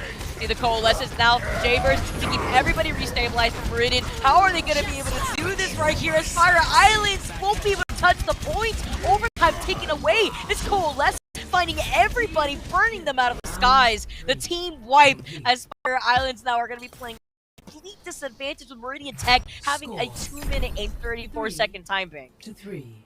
Switching sides. It's a phenomenal hold as well, and it really just came down to it.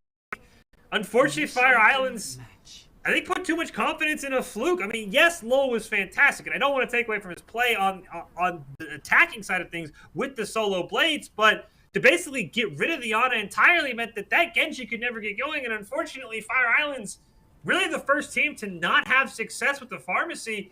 Illusion now, I don't think, got a single kill and barely got the rocket barrage off as they died. I think Fire Islands put a little bit too much Genji kind of solo carrying them like it had done previously, and now they're in a very, very tough spot. They completely change up their comp to get away from the Genji, they get away from the pharmacy, and we'll see now that Soup might have some more free reign if he's able to absolutely pop off on this Widowmaker. It's really true here to see how Burning has really been the MVP in denying Lul the ability to pop off on that Genji, just denying that with the stun so Meridian Tech could be able to play very close together and get much more value composition. But look at the way that Fire Island is stationed out right now. This is very risky because if they lose this fight, Meridian Tech are going to free reign over pushing this payload with nobody to stop them. Ooh, they caught out Eternal Flame, but that's the worst target because she can just... Oh no, but we see Fire Islands, they're winning this trade. This is not going to work out for Meridian Tech though, but their spawn point is right there. They have the spawn advantage to reset. Radius boss point a lot better. Sweatpants, the best one to go down, has the speed boost to get back, but as you said, Vicky, this is in fun. You have to do this 4 or 5 more times, not just once. And I'm curious how Meridian Tech wants to break it. It's probably with Eternal Flame baiting out cooldowns so they immediately lose their match. With Doomfist though, for Illusion, now you can see the amount of damage output onto Eternal Flame after getting Demek, but this is what I was worried about. Meridian Tech now have won the trade, and there's nobody to stop them from Fire Islands, from where this payload needs to go. They needed to hold a little bit more back, but they got overzealous, they got ahead of themselves when they won that first trade. And like we said before, the spawn point was right there, and there is nobody to contest from Fire Islands. Fire Islands, they didn't even bring out the Wrecking Ball. They got numbers close, but they both go down, and Meridian Technical will tie up our series. We'll go to a map number 3 here, Vicky. Again, final game of the group stage here for our Week 3 Esports Tower Overwatch Rumble. We have our grand finals coming up after this. It will be the Everest, and then now we have a 1-game series. If Meridian Tech can pull off the win on Kings Row, they get to advance. If Fire Islands can come back after that disappointing loss on Junkertown, it will be the Monsoons who will advance on a tiebreaker on Kings Row. This is going to be very, very tough because Meridian Tech kind of dominated. I mean, I think it was sort of a fluke that game even got to overtime in the first place because they shut down the Nanoblade comp. They just ran into Lowell, who is a buzzsaw on Genji in particular. Yeah, I'm curious to see how they're going to approach Kings Row because Kings Row does provide that verticality to allow Meridian Tech to pop off on those hit scan characters that they love to play. But Fire Islands, if they get their footing here for that nano boost composition, that's going to allow them a lot, especially when it comes to resetting for the Genji on those walls through that alleyway that you usually get through after you get the payload moving on Kings Row. I love this map in particular too, so I think it's going to really benefit Meridian Tech, but depending on Fire Island moves away from Junkertown and how they can adjust, may prove very great for them.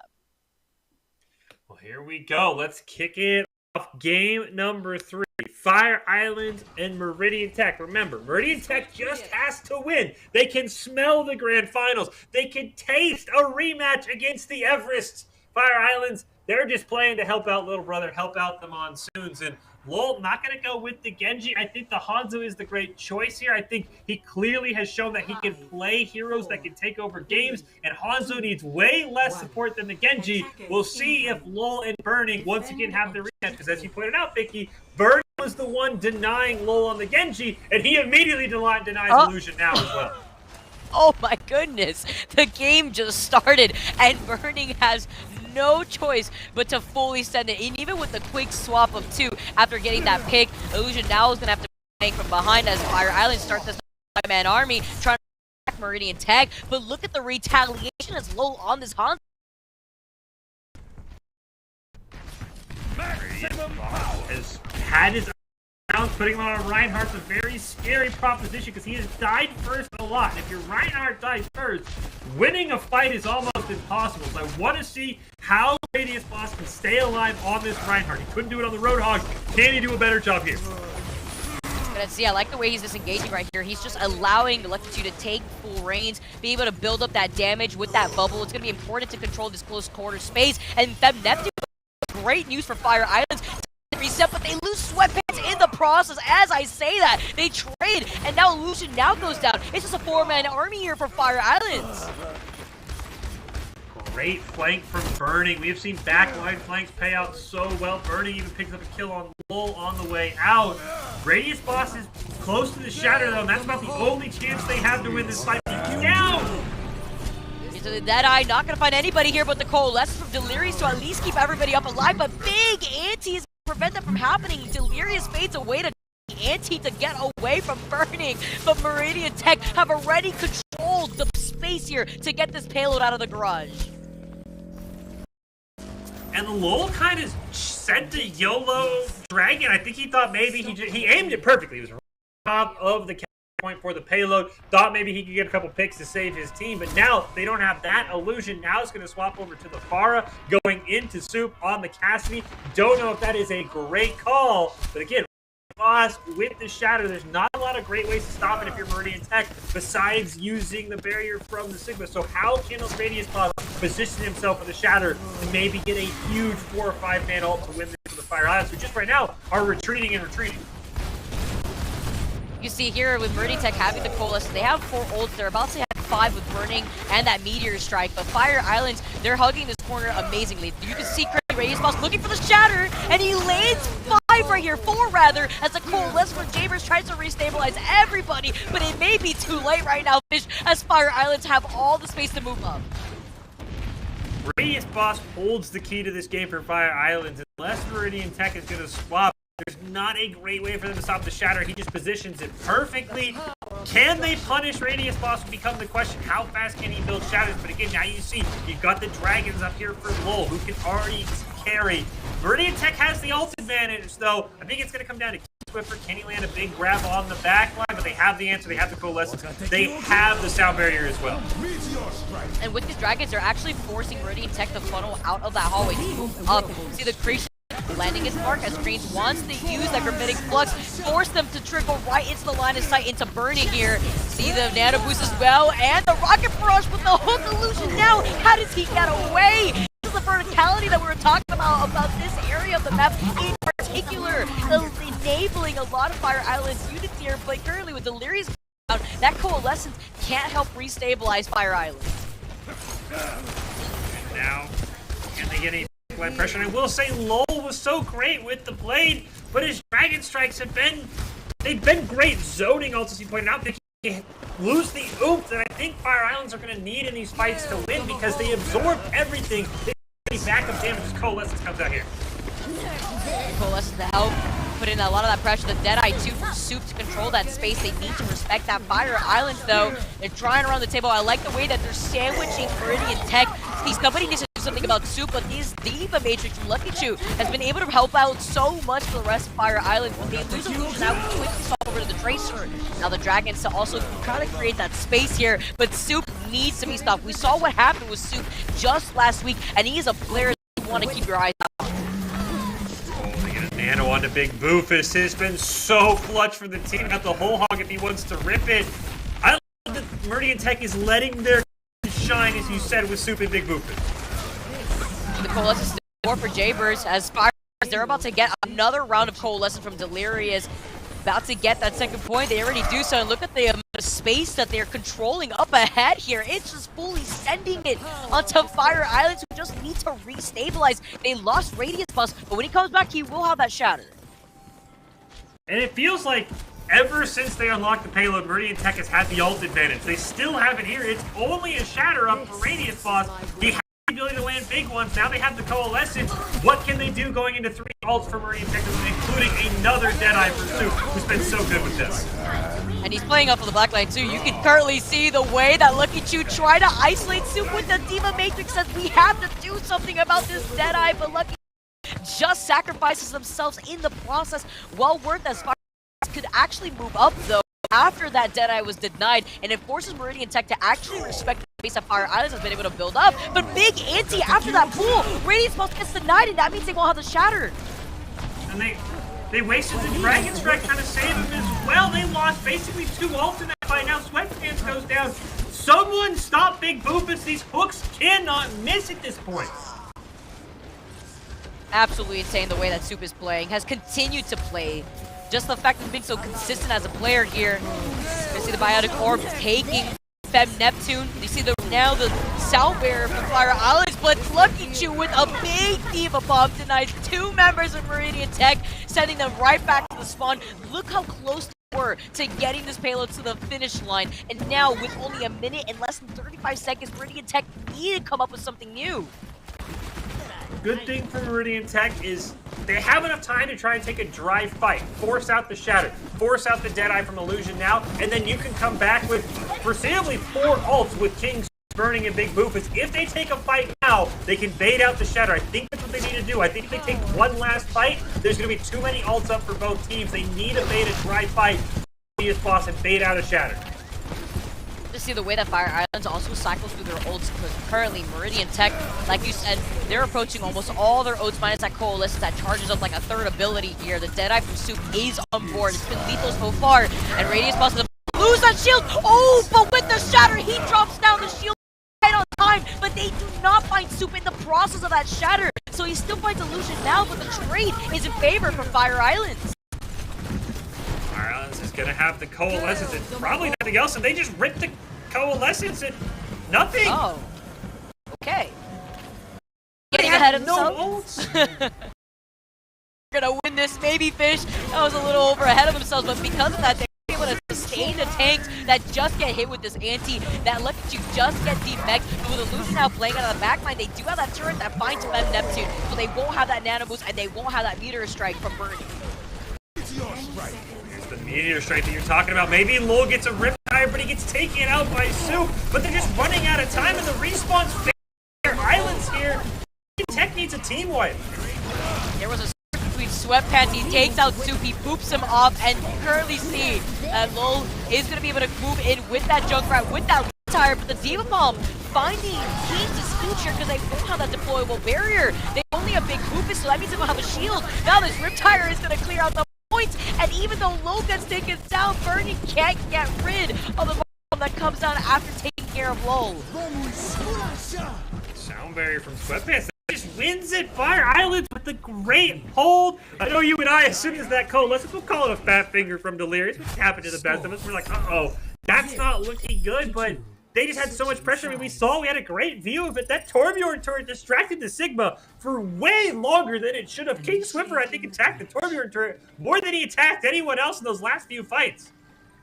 It was also funny because you saw that Sweatpants was having a skirmish with not just Soup, but also Burning. So that's taking away the DPS attention that Meridian Tech really needed to take full capitalization over the fact that Fire Islands had used up that Coalescence to sustain the tanks. So because that Coalescence was in the fight, it was all okay. Because you had Sweatpants take out the attention from both Soup and Burning. Ready for battle.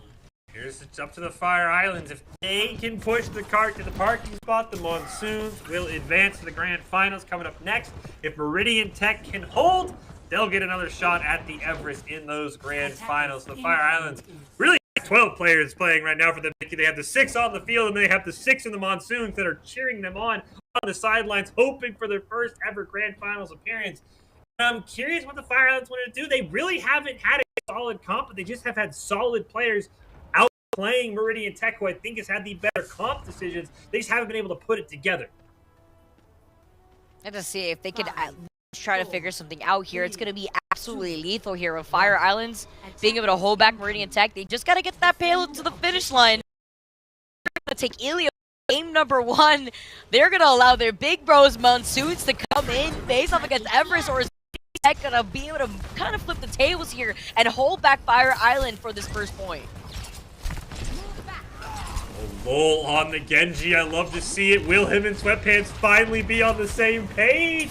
That's the question, because they never could sync up on Junkertown. Plus, they have basically 2 DPS that require full support from their support. So Luck and Chu and Radius Boss have to be very careful. They might not get assistance from the Ana and the Mercy because they're pocketing their DPS. Meridian Tech are also running that double shield composition with Big Goofus being on that Ryan. You see Kings on that Sigma, but look at the damage output with Low being on this Genji. It's working out for them. We talk about that verticality. Now they have to look not only on their flanks for Lol, but they have to look for Illusion now, and the Skies is getting pocketed by Delirious. And meanwhile, Chu has been such a high player for Fire Islands this map. And I respect the confidence, because this is a very similar comp that the Fire Islands pulled out on Junkertown in overtime, and it looked very, very rough. Of course, they did add the Ana in to give that support to Lol, but now, Illusion, now you have the Rocket Barrage Soup, who's been so good at countering Faras this week and last week. Can you shut it down? Burning's going to go over to Soldier, so once again, the Pharah has her worst nightmare. Will Illusion now still be able to pop off is the question going into Cat this week, and you already know what Illusion wants. You saw the Rocket Barrage beaming in Illusion now's eyes, but decided to just disengage, wants to get a better position, knows that it's time, as Meridian Tech also know that the Rocket Barrage is online, that they need to look for their backs, but no looking to the skies, as you see Illusion now taking off angle position, the shield not protecting the rest of the team. It's found Burning, the one counter pick to deny Illusion now. The Deadeye does claim Illusion now, and luckily for Soup, he does get to live right through that attempt from Illusion. They bring the Nano onto Soup to stay alive as they lose supports. Oh, off of that Diva Bomb, we were highlighting Lucky Chu for a reason. Still survives in the mech after that Diva Bomb too. Takes care of the support lineup from Meridian Tech. That's going to be the green light for Fire Island to fully send it, because there's no sustainability left for Meridian Tech. And if Fire Islands can cap here, they finally have the combo victory. They have the Nano Blade line at the same time. They have the Valk for the support. Who needs a Nano at this point? Lol can just pop. Here we go. Better late than never. Now we get to see the highlight of Fire Island's composition. You see Lol fully sending it, tearing through the lineup of Meridian Tech, tearing through Soup, and they have 3 ultimates online to hold back Fire Island for this next corner. So far ahead of payload that it will give Meridian Tech a chance for an answer. They're going to have the Shatter, they're going to have the Gravitic Flux with King Swiffer, they probably should have the Tac Visor as well. Meridian Technical, they space their ults out, can turn one fight lane into 2 or 3, they just have to be careful.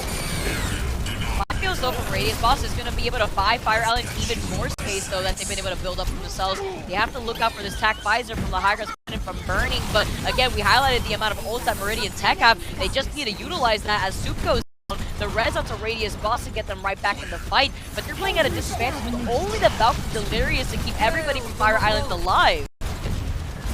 Big Goofus, when will you use Shatter is the question. They've heard the Coalescence as well. I think Fire Islands can just retreat. Happy that they took away a couple of ults, though. There's still 3 left on the table. That is great ult management, but look at the time. 4:15 on the clock for the Fire Islands. They can go through so many fights. They can probably wait till another Nano Blade comes out and really pick and choose when they want to win this last crucial fight. Yeah, they can stay patient, set up a pick, maybe go camping a little bit, because Fire Islands are going to take their time to build up these ults. Look at Lolo with the deflect on the Deadeye. What a statement on the Soup, sending him back to the Shadow Realm. But look at the rest of Meridian Tech. They weren't wasting through all of their ults. They're saving them because they know what they want right here. And now to be able to deny that and still win the trade is amazing news for Meridian Tech. Running out of ultimates. They have the Tac Visor back up, so they've cycled them well. Still have the Gravitic Flux from King, but nothing else is up. As you said, the Coalescence is going to build up fast. Here's another Diva Bomb, and it doesn't quite get anything. As that Immortality Field was used up to save Meridian Tech here. They still got that boost. They got the blade ready. Get ready. 2 for 2 right out of the gates. They find Burning again, but they don't find anybody else. As you can see the way that Big Rufus was able to isolate Lulz here. Meridian Tech only losing those 2 members, though Fire Islands are playing this extremely passively as they're forced to disengage here. Crazy thing is, we still have 3 minutes on the clock for Fire Islands. They still have 4 or 5 fights left in it, so this might be their best chance. Coalescence is up. Nothing else is close. Deadeye might come up depending on how much damage Soup can do. You've got Minefield. You've got the Valve to keep everyone alive. Illusion now, if he's able to land a couple of headshots, is going to have the Dragons up as well. This is the fight Fire Islands can win. They have a huge ult advantage, and they take advantage of that fact. Hey, now that ult advantage, they have to be able to utilize that. The Minefield and the Dragons, they essentially just sandwich Meridian Tech with those 2 ults right there. Amazing follow-up after that from Radius plus the Deadeye from Soup. Although it's found Lulz, that's only 1 member from Fire Islands. Now making 2 from Lucky Chi going down. The res, nobody from Meridian Tech alive to even contest. And currently, Fire Island, they're your winners in this series versus Meridian Tech. Fire Islands winning, that means it's the Monsoons and only their 3rd ever Rumble. Again, this team just started competing the 2nd week of January. They are in the grand finals, but they have to play. Already won. We'll see if they can win one more time. A reminder, only scoring in solo queue won't do. The best way to get scouted is to get seen, rank up, gain connections. Join esportstower.com today. No other amateur club does more to get you ready to go pro. A great win by the Fire Islands. Would have loved to have seen them turn that into something in the grand finals, but it is a half-score tiebreaker, Vicky, that advances the Monsoons in their first ever appearance, which you feel for them. And then you look at the side, and it is the veterans, Everest. They are just waiting to be back-to-back-to-back champs. And that is a tough ask for the Monsoons to try and take down Goliath like that. Yeah, have been on another level. For a team, this team that I could definitely say could contest Everest, and that would be such a Monsoons to reap the rewards of their hard work. Well, we will take a break. When we come back, it'll be our final match of once again take control of Esports Tower Overwatch Rumbles. We'll take a quick break. When we come back, it's our grand wrap up week 3 right.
Visit NationalGuard.com to begin your guard adventure.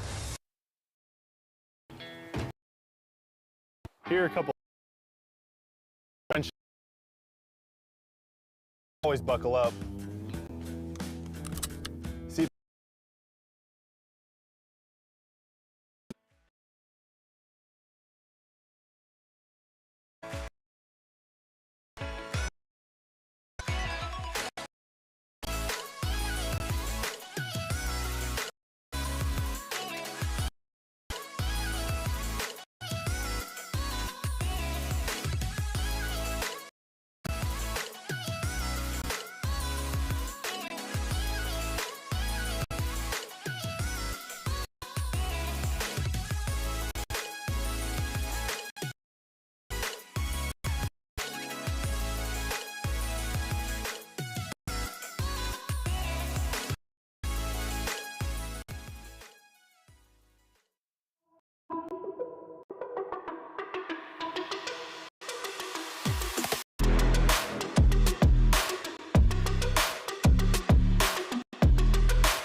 into this broadcast with the Esports Tower.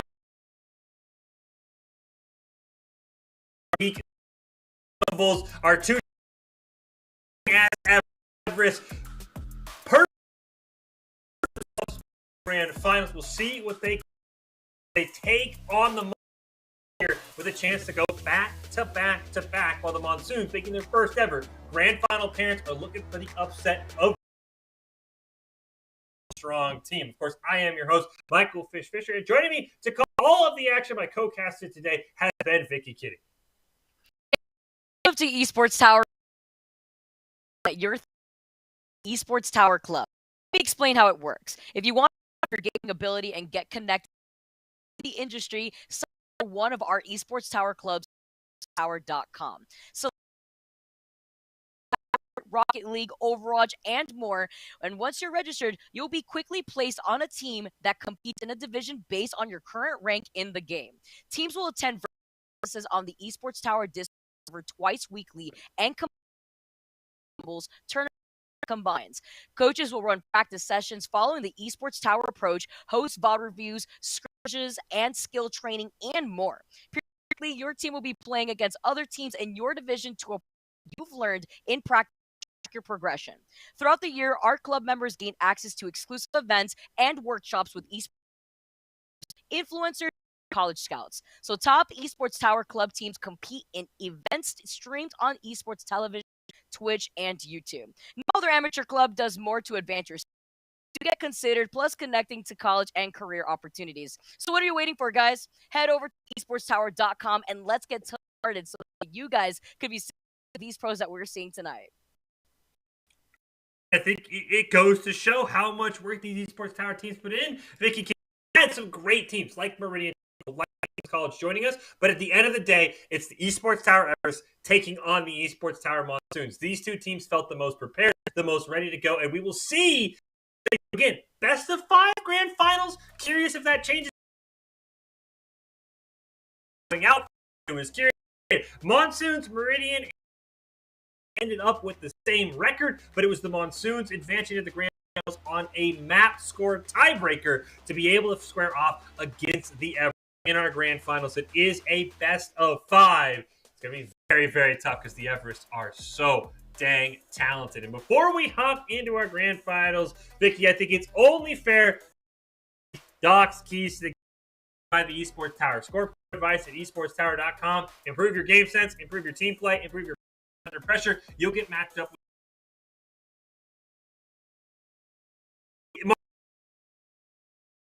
dang ready for everything, and tempo is key. You've got to know when to call those fights. You've got to know when to take those ults. But man, the Everest just seem ready. And again, the one downside for the Monsoons is, yes, they're a newer team. This is still their 3rd straight Rumble. The Everest have seen them before. I think this will be ready. They're going to have to come out with seen it our first, so that's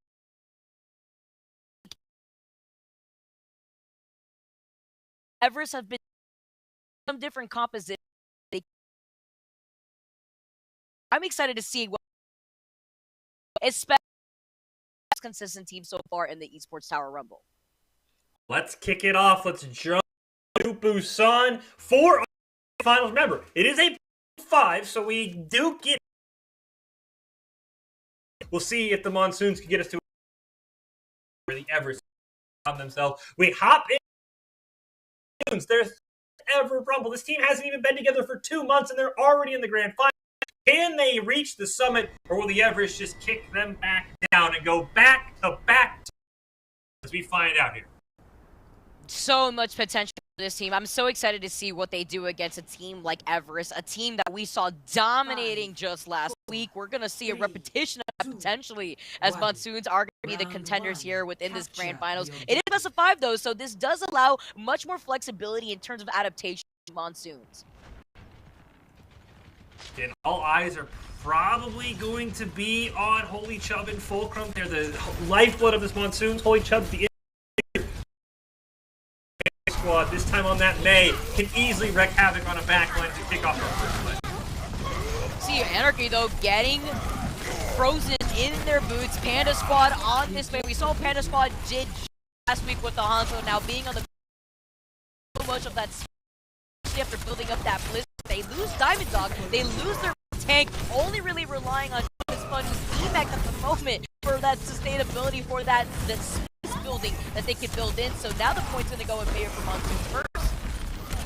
Panda is just absolutely insane. Got the threes without the blizzard. Didn't result in the kill, but value now the C-Squared had to blow this Ant Matrix and just gets respected by. Where does this blizzard go for Panda Squad? It could rip apart the Monsoons, but they actually get taken out. Yeah, Fulcrum has not having it anymore. They want that revenge. They want to get that fire strike, and now with the shatter from Diamond Dog moving in, though, Monsoons are still finding C-Squared now being able to find two off of Everest. Everest has not been able to turn the tides on this point just yet, but it's just the beginning here as Monsoons rounding. Fulcrum's got a chance to answer what Diamond Dog just did with their shatter coming. Anarchy's going to have the blizzard as well, so we kind of get a battle. Who gets... Love that, the wall into the any entry space for Everest to move in from. That catches Diamond got off guard, but now you really have 4 ults that you have to worry about. Judge moving in with the play, the nano boost as well from not to keep the members of Everest alive. Holy Chubb does find 2 in the process, so they trade that for 2 for 2. Still is trying to control this up after having the defensive shift back in his side as well as some of that momentum. They do give up 73% for the Everest, so maybe the Monsoons have figured something out, but a great attack there. Anarchy goes. They couldn't survive that entire fight, but PDQ was the first target. Ended up dying twice in that fight. They have the sound barrier, they have the shatter, but Luminescence has this sound barrier as well. Which team can burn through the sound barrier first? Is Fulcrum's gonna get caught on the wrong side. Oh, but he gets frozen out of it. He had no other choice in the instant, but he makes a huge play after that shatter, after he gets frozen. Meanwhile, his backlines themselves up to that blizzard. It freezes up 3 members, at least trying to hold them back to buy some time for Everest. And it's just like you were saying, Monsoon's already at 73% and climbing, and right now they have the advantage versus a team like Everest. They have to blow basically everything. It's just Anarchy with the blizzard. That's I want to see the Everest. They have to take a fight. They have the sound barrier. They have a huge advantage right now. As long as they can sound barrier through the blizzard, then they can fight. I think Everest can do this. If they get a great stick on the shadow, now they have to go. I'm in danger. Panda Squad's on the Widow, claiming heads, and he's still going. He finds all 3, and with the sound barrier, this is going to be the nail in the coffin for Everest to turn this table, to turn the point, actually claim it here as Monsoon's at 99%. And can they even reclaim the point again? Everest have now made their adjustment. With Panda Squad on the Widowmaker? No, I feel like that. I feel confident in that answer, Vicky. And it's nothing easier. Panda Squad just headshots this for a millisecond line of sight. Monsoon, a couple of ults. Can Shadows flank maybe Anarchy on the Tracer? Split up right now. The Anarchy gets taken down again now by Panda Squad. That's going to be another headshot in their favor. Not Doofus does have that Ant Matrix as well, so that's going to be even more space and time bought in for Everest, and they're going to use it in the window. You see the dive in with Judge and the but he gets taken out immediately just as quickly as he did. Diamond Dog bit off more than they could chew, and they had the shatter now. Great dragon here from Shadow Soul, and the Monsoons are pushing forward as long as they survive that, but they lose both support. They don't have any survivability, no sustainability here from Monsoon. Only those health packs, which aren't going to do much against a threat that is Panda Squad. You see him play some heads with the ult that he's got ready, that he just utilized. Everest having the number advantage, they're not going to be able to flip this point. What's 99% for Monsoons have now slipped right through their hands, as Everest is going to be able to clear this point. And I think they're going to run out of members too. I mean, I don't know what you could do. You have double shields. You're running like a Tracer Hanzo who are going to try and line of sight as much as possible. And Panda Squad still just finds ways to headshot you. I don't know what to tell you when your Tracer's being shot charging at Panda Squad. there's really no answer you have. So it's unfortunate because Panda Squad just cannot be contested with the composition Monsoons was running at the end. So this quick adaptation Everest had with Panda Squads going off of the Mei, getting onto the Widow so that way they could have better sight lines was crucial for that transaction because they were at 33% right before Panda the Widow. Now, as we move on to round number 2, they still have those sight lines available to them if Panda Squad plays off of the back. But like you said, when your Tracer's shot and trying to go for a flank, you can't really do much about Panda Squad because that was your answer right now. Soon, they're going for a different approach. Shadow, he's on the Reaper and on the Cassidy. Gonna see if they can try to get something rolling here with Judge still also running amok, tearing through these front lines with a blade. I'm concerned that Shadow Soul and Anarchy is going to be too stationary to get to Panda Squad, though they do let the Monsoons cap first. We have Panda Squad show up in the kill feed yet. I assume it's only a matter of time, and there it is. And they find Anarchy in the goes Judge with the follow-up. That's going to be one support down from Monsoons. Panda Squad have now been denied as Judge is also covering Panda Squad. Time that Monsoon's trying to spend attention away from Everest. This might be your best answer comp if you're the Monsoons. You try out the Tracer again. Anarchy only had a couple attempts on their first map on Busan. Got headshot once. And no challenge from Shadow Soul. Gonna bring out their own Widowmaker. You better not miss your first shot because Panda Squad will punish you. But meanwhile, they're gonna try and take a fight without Panda Squad in the line of sight. Look how confident that Everest is playing this now with Diamond Dog just rolling right into their front line, trying to go into their flank. Getting top of that, you currently see not do much, having the time of their hold old charges. I think they won that 5v6. I think Panda Squad was trying to look for an angle and never found one. And I like what the Monsoons did. They tried to have a comp to counter, but they also had an idea to maybe try and do they not? Oh, there's no way. There's no. Oh, not like this fish. Not like having the time of their life. You fun now, just letting everybody else. I'm so used to seeing even last week. Yeah, this is exactly what they do. They just dominate you on every pick. They make you uncomfortable. They're gonna try the Shadow Soul because he got on by Judge. Here's the blade though. Coming right. Oh, he finally slices and dices onto Holy Trouble. Can't get back into the mech, but even this and the Anti and Judge is somehow still alive. They finally take care of him, but look at all the time and attention that was taken away from Monsoons just for Everest to push into those spawn points. And, oh man, I mean, they tried everything to catch.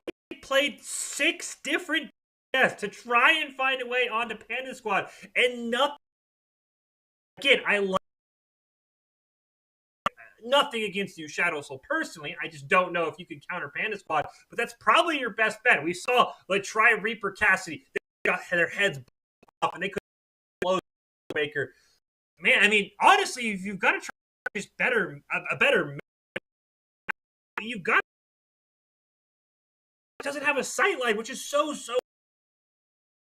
Yeah, it's gonna be difficult, especially since our next map is gonna be moving on to Delta. We talk about that verticality, we talk about those angles that we could see players like Panda Squad take, but I also want to give a highlight to Judge and the way that Judge peeling for Panda Squad. That was so important because while Monsoons really did want to funnel their attention onto Panda Squad, Judge was making it even more difficult for them to isolate him as a player because Monsoons had to focus not just Panda Squad, but Judge as well with the blade to constantly put in that pressure onto the front lines of Monsoons. Now Panda Squad back on the Widowmaker. We might do the entire Overwatch hero lineup for DPS for the Monsoons because now we're going to try 2 new ones. The Torbjorn, which the turrets can be a bit of a nuisance. Panda Squad. They're also going to try this. I don't know if that's the great pick. Teleporter for more mobility. But, oh man, they did not find an answer to one person for the Everest. It's so difficult to deal with a strong team that is Everest. They started getting their footing a little bit though. Hopefully they can make that adaptation here as they round the corner here on Rialto. Everest though playing on the low ground. Monsoon have the not really into that hero pool to really capitalize off of that position. C-Sport is really up to deny that space away from Everest around that corner. Just retreating further and further back. You see Panda Squad green take it to. Haven't seen him in the kill feed. They do take first. Haven't had as much of an impact. The Polo now being brought in, being on the Hanjo instead. You have to now worry about not just Panda Squad licking heads, but a Polo. And they could play away. That is to say, if Everest could manage to wrap this corner right now, because Monsoon doing such a great job at those entry points, but you for a flanking opportunity. Oh, goodbye, Fulcrum. Fulcrum, they were in such a good spot too. The health bars for the Everest were critical as Anarchy gets a great flank here onto Panda Squad. I don't know how long you're going to win this. Panda Squad running away for now. I'm just waiting for them to turn around and headshot somebody. Monsoons have been so much improved on Rialto. Yeah, Panda Squad's just trying to this time. They finally get. Even though Anarchy goes down, that's a lot of space bought in for Monsoon to help to stabilize here, because they're rounding the corner. They're now approaching that next choke point that's for a lot of these defenders to get out of momentum. The high ground, the Monsoon does not really get much here as Fulcrum goes down, and Evers are about to get a 6-man ultimates online with Panda Squad reaching. 6 ults is the scary part, but they have the answer. They have the ult from Shadow Soul, but it gets burned too early. But here comes the rally. I guess they maybe predicted the ults, but I think the Everest can hold on to everything else besides the rally and the infrared side. Yeah, they don't want to burn everything. Also holding back a little bit. They know that they have that sound barrier right there. BBQ. Not too sure if it was just out of their line of sight, but that is not what you want for your sound. C-Squared held on to that Ant Matrix as well for that next fight, but thinking that the sound barrier was going to be enough, it was not, and now Evers are going to claim this point. You nailed it perfectly. That's what I thought too. BBQ, you've got the sound barrier. He said only lands onto himself. Don't know what exactly happened, but that was a huge momentum killer for the Monsoons, because now the Everest get a time extension, building their ults up again. Anarchy does have the Molten Core, the first Monsoons ended up getting quite a few picks in. I like what the Monsoons are doing. I'm just curious how fast BBQ can get other sound barriers. The amount of attention that is required to hold back Apollo from taking onto this higher ground. You saw Anarchy claim him. He set up the turret on the high ground as well. He's got the Molten Core. Great line of ults set up here for Monsoons. They also have the Ant Matrix here for C-Squared to control this next corner. How Luminescence is going to play into this Transcendence to deny the damage that's going to be coming out from both the Molten Core and the Ant Matrix. Swap for Pan. Finally gives up on the Widow. Going to go over to the Soldier. Keep your eyes on Judge. If he's able to get a backline minefield, that could disrupt everything. Here's the rally minefield. Here comes a rally from not Doofus, and here comes well on top of that, but that means the Transcendence won't be there for the Holy Rabbinic Flux, which is going to be here in the next line of ult. Use the hold back. The Molten Core does find Judge. That's a huge pick here. Judge won't be able to build those minefields. Chubb's just trying to hold back a bit, trying to deny them space with that Diva Bomb. But look at the way that they're disengaging, the way that they're calling these fights, forcing these ultimates out of Monsoon. I think Chum got stuck on the box. You saw them try and launch a Diva Bomb launch, and it only moved about an inch. So I think the box might have got caught. Maybe the boosters were on cooldown, and that denial kind of forces everyone back. Essence goes down. Yeah, they just reset, and just a small mechanical play cost the Everest a huge fight there in a huge chunk of time. Let's see how they approach this from the high. But that's really about it. They don't have the Matrix, they don't have the Transcendence to help make up that insurance. From looking behind, just in case they try to go over that wall. We've seen it done before. But here comes Dragons though, right out of the corner. Inbound Shadow Soul and BBQ. Pigs out from Monsoon. Now playing at a number disadvantage. They're forced to disengage. They're forced to give this space over to Everest. I think they're forced to give the second point. Not only is picking anytime, BBQ had sound barrier, but they're gonna send it. The Molten Core on with the shatter to move in, but Anarchy with the move is gonna find Luminescence. It looked like Everest were gonna be able to have that free space, but thanks to Fulcrum and that shatter, he completely denies it.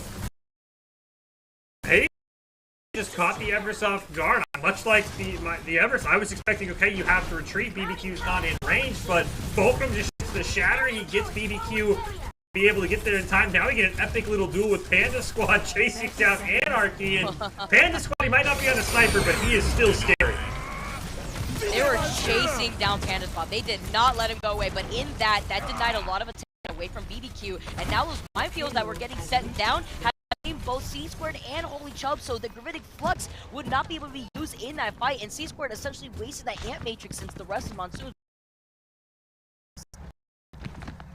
Monsoon not fast enough to win fight after fight. It's only the Gravitic Flux for Holy Chubb. Everything else is pretty far away in one more fight, and Panda Squad, he finds these angles he even knows of, and now he's going to basically get the whole team.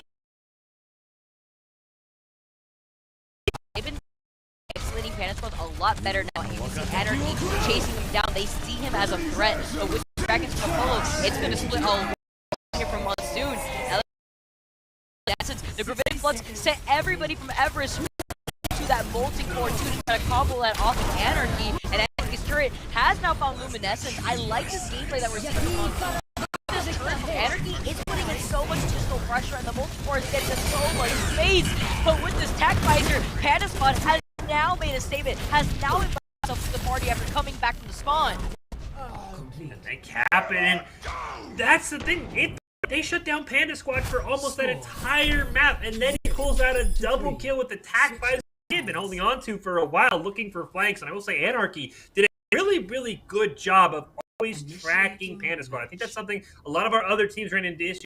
Never tracked Panda Squad. Anarchy did a phenomenal job of tracking him on this Torbjorn. It just felt at the end of the day, all Panda Squad had to do was make one play, and that's exactly what he did. And I will say, a great counter for Everest. They had everything ready. As you mentioned, they tried to grab your Gravitic Flux into Molten Core for the Monsoons. Luminescence just popped the Transcendence and healed everyone through that. The Everest always have the ult answer where the Monsoons are basically chasing that next ult. It comes up in time to keep a fight going. And that's all trickles down to ult tracking. And Everest are very good at tracking answer back. So that's why they've been cycling through these ults in a manner where Luminescence now holds back a bit, waits for that Transcendence to utilize. Cannot get picked off. They don't have to worry about a Sombra on Monsoon's team, so they don't have to worry about being hacked or anything like that. So Luminescence could just play more behind. Monsoons in that defense had Anarchy still on the tour. They had Shadow Soul out in the front. They knew that there was nobody that was going to take a flanking position to contest ever. So great hold on that Transcendence to make that game-winning play at the very end, and to help enable. I'm curious how this will work for Panda Squad. I feel like taking him off of something like a win, we're leaving a bit more careless and because they can't get headshot. Though, of course, a huge EP for a player as talented as Panda Squad will change all of my thinking. But it really opens up this the Monsoon. See how, but with this difference of composition from Panda Squad and seeing the Sombra, look at the follow-up already. No chance. Monsoons are just taking way too much damage right now, and Everest, they recognize the momentum change still drifting back in their favor. They know that they're winning this trade, and they're gonna have so much now to be able to control this payload. Look at those ults for the Everest. I mean, the Nano almost already up. The you got to keep your eyes on how fast can Panda Squad build it. And Panda Squad combo with the team. We've seen Sombras have issues with the team being ready, but right now the Everest seem like they are jumping at the opportunity once Panda Squad gets it. You can see him on the back of your screen. See Luminescence too, getting it with the anti, but nobody to follow up. That's the difference. Some of these antis, but now Monsoons get completely wiped out. Oh my. Now Everest, look at Panda Squad. He is so Panda Squad be able to get an EMP. They do catch back line. He's slowly picking up enough of that EMP here. He's got it online. He's got the 6-man EMP. We got with. What do you do in this situation? You only have a minute and 50 seconds to get your ready here, and Monsoon wriggling out of spawn point. For the Monsoons, if they can find a pick, they have a Deadeye. It's a great chance Anarchy's going to go on a huge flank here. He might sneak up on not Doomfist, depending on the angle. This could be the winning. He has to go sooner. Already Nano Judge on the other side. Taking too much time with that. He takes care of this. That's huge because they won't have the Transcendence now. They know that Anarchy's on their flank, though. They get out of his line of sight, but a great follow-up on the Team X Chum here. See, Monsoons now are finally trying to take off the time as Anarchy went in for the flank, went in to sandwich the rest of the squad. But they're not falling as quickly as they may think as Panda Squad and Apollo. Members of Monsoons Tracking the Everest, they have the Transcendence, and the only thing up for the Monsoons, especially with these swaps, Anarchy gets killed off spawn. They don't even have an ult anymore. Panic Flux, that Transcendence can just be used whenever the Everest want in case they're scared. They have no ults, they have to counter the rest of the match unless the Monsoons. another EMP after just getting EMP. When he gets taken care of, that is on the Winston. Gonna come back, get another EMP pick off of Monsoons. Gonna keep up that pressure, and 15 seconds left. Monsoon doesn't have a lot of time to be able to dwell. Wonder where Panda Squad is gonna come from. They might not even need Panda Squad. We get the POV. They're running back from spawn. They might not even need a Too big, but overtime taking away. You cannot go anywhere. A sleep tracer is a dead tracer, including an EMP'd one. That's gonna be Everest taking game number 2, dominating though on Rialto. match point for the Everest. And this team's been here before. One, but you know, one for maybe Pencil. Rialto.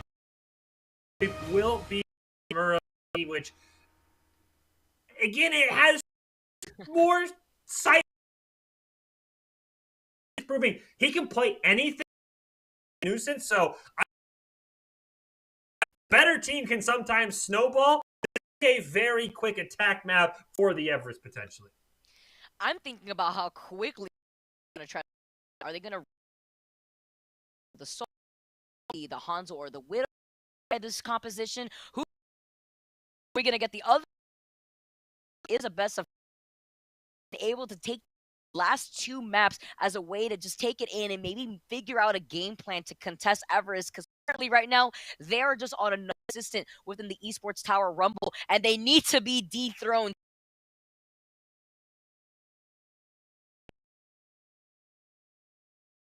Was phenomenal. There's so many individually talented players for the Everest. It's going to be a very hard ask, but here we go. Game 3. If the Everest can win, they are back to back Rumble champions here in the winner. If the Monsoons win, they just one at it here. It'll be the Everest in the blue. It'll be the Monsoons in the red. So we'll swap sides and we'll see what exactly happens here. And Vicky, or will the Monsoons pull out America? 4, 3, It's gonna be difficult. attackers. They've just been on another. We're gonna be able to see this monster something different rolling in. Currently see already the aggressive states of how we're seeing Everest start things off. Caught off guard by Monsoons, who were so aggressive to hold back a little bit. They're trying to look to speed from this first point.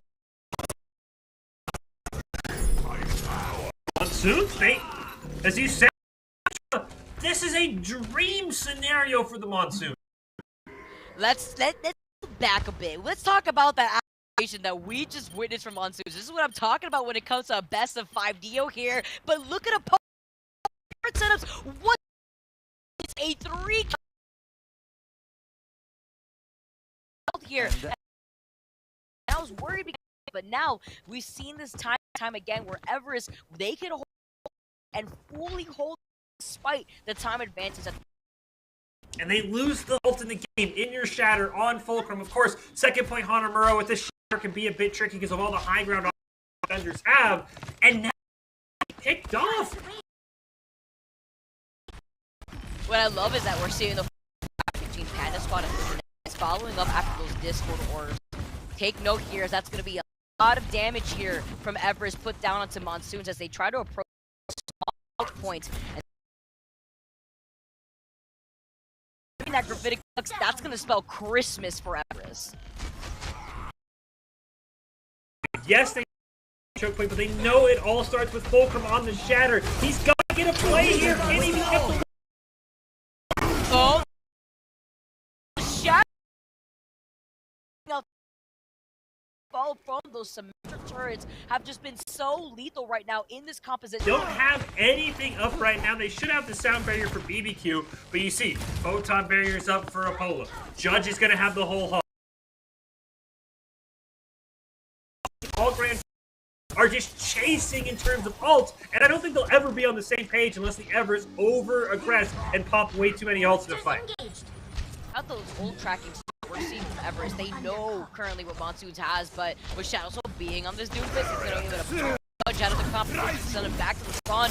Look at Panda Squad's position though. He's on the high ground. He's putting in so much pressure from them, and nobody's much. All in energy on this Cassidy. He can try to force him off the high ground, which is exactly what he does, but look at this. While they were so fixated on Panda, now the Everest is going to be able to move up and clean up the rest of Monsoon. And for that great first point, we're already 3%. They haven't got a single toe on point B. Even things out though. Monbear, they're going to have the Meteor Strike, and this is looking like an opportunity to get a pick. Have the ult advantage. They need to take a shot before. Now that square gets taken out, you can also see how much fun that Panda Squad and Luminous. A teleporter, even more fun. Throw out the confetti.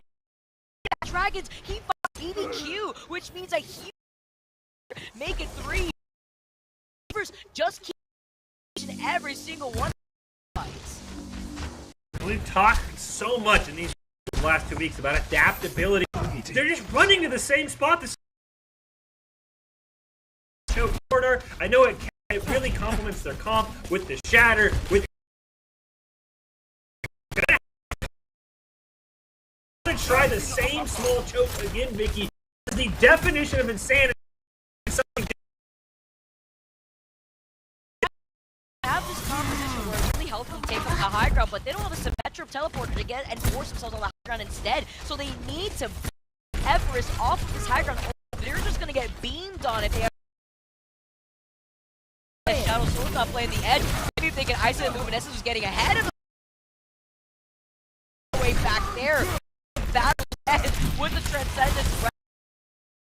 Relo gets taken clean up as Monsoons. They split their attention on the distance, and now they were too wary in front of them that they were their backs. And that's the crazy thing, right? That was such an odd play by Luminescence, but it worked because the whole Monsoon battles Zenyatta. No one watching in front of them, so Luminescence runs a crazy distraction Zenyatta, which is the last in my opinion, because they need the perfect setup. Like, oh, someone's behind us. We gotta kill the guy behind us, and then we'll go forward. They just need to hold it all in Q to it works out for them. You know that Zen has days, but he unfortunately isn't running away from that one. We had to see now the Diva Bomb moving in. You see the Deadeye now at the Prophetic Flux by Chunk. Doesn't find anybody though. Instead, he's the one getting picked off by the Deadeye. Here being utilized by Luminescence to see up batter, but he's the only one left as the only one next to him. Oh, so Fulcrum just charges. We're going on the point. No issue with the high ground. 3 minutes ago. Instead, nobody can just sprinkle first round. Even though Monsoons, they took that first point so quickly. They sped the entire time bank was the thing the Monsoons did. have to hold the Everest on point B, but they're learning slowly. And this is a team, I think, Vicky, in future weeks that they learn exactly how they could beat the Everest. And they're making this more of a series on game 3 than it had been on the previous 2 matches. How fast the Everest can power through A, because it was insanely quick for the Monsoons, but there are improvements we're seeing for the Monsoons. But they feel like a really good contender to knock off the Everest in a few weeks once they small kinks they have. You see that melting snowman? That's exactly how Monsoons right there when they try to push right there too. Because you have how Monsoons felt with the momentum that they built off of taking that first confidence. But unfortunately, they were just not able to split. Just kept trying to go for the same thing over and over again for what benefited. Split up that attention that Everest was holding on that high ground. Had the Symmetric to go. The Everest can. Panda Squad, who's always the scary member, they're going to look for, which means the Monsoons have to know where that Hanzo is at all times. See Panda Squad now trying to take an angle here, trying to off of the Panda Squad gets taken out. That's a great first pick, but look at the amount of trades that have come in compared to Everest, who have only lost Panda. Are their control so much the Polo being on this dash? These Dynamites dealing so way that Apollo is already ahead in terms of ult charge in comparison to Shadow Soul. Not as much time. Very, very tough ass Monsoons, but they Everest didn't snowball. I mean, you look at the ult charges, they're not that far ahead. I mean, Chum only 10% lead on Holy. Everything's very Everest can snowball Monsoons to potentially win. Ended up approaching differently. They're risk go for the high ground and rushing to that second point. Riptire in a dream here. Oh, the Riptire. I think you made a great point to keep their attention. The Monsoon just gave up the high ground at that first fight and Victory. the Everest just win. Consistent taking these series. Sweep up 3-0 to put up an amazing fight against a team as You never love selling a team, hey, not losing, but they have a lot of promise, especially forced to be reckoned with in future weeks.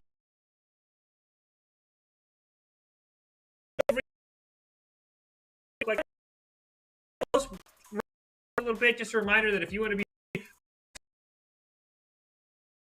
like pro athletes, game producers, then join the club. Esports Tower, get insider access to insights with our featured rumbles, recruiting as well. It's a great way to looking to start your path to pro. Or put a bow on this one, Vicky.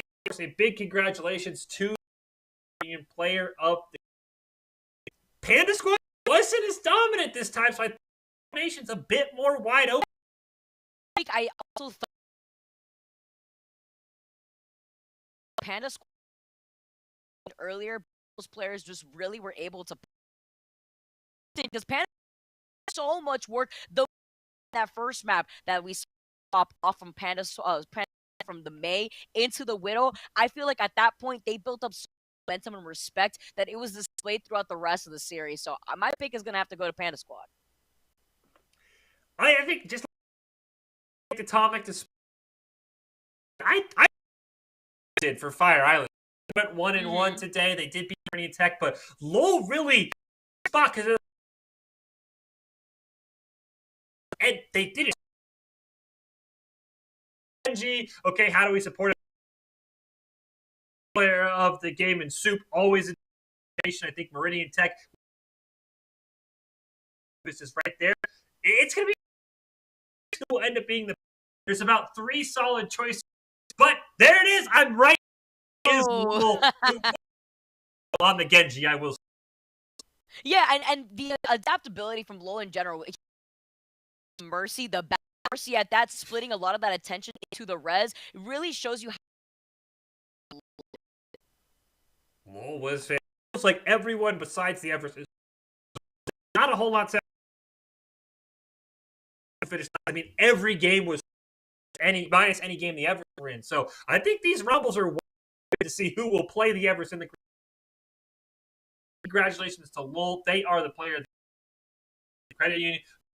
Team player, please, a great player makes a team more successful. Just like Idaho Central members achieve financial success. Lowell is your Idaho Central Credit Union player of the game, helping the Fire Islands, help the Monsoons make the. We've seen Lowell take on Everest, but maybe another week. But as we prepare to wrap this one up, phenomenal 2 weeks in our Overwatch Rumble. I mean, a big shout out to Stevens College for joining, for director to join us. Big thank you to you, Vicky, helping call all the action in our Week 3 Rumble. Thank you so much for having me. I a lot of these players pop the adjustments made mid-series within a lot of these teams, and I cannot wait to see how a lot more of these teams actually make those adjustments going. Wrecking ball of players just moving, taking out the competition. Very exciting third week of the Esports Tower Overwatch Rumble. The Everest are three-peat soon. Solid performances by they might. Their head coach said, "Hey, we're bringing our next time we Rumble," and they said they're coming back. It's going to be a very tough task. Rumble to see who will be on top and if anyone can finally. On the, we will close out with our top 5 presented by the Idaho Army National Guard. That's a critical thing. 10 jobs, $20,000 bonus, and your choice pick. The Idaho Army National Guard is one of the best things out there. Big thank you to Stevens College for joining us, and of course, a huge thank you for Vicky Kitty for making the action phenomenal and make it sound as it looks. We'll leave you with our top 5, and we'll see you next week for a fresh Overwatch Rumble.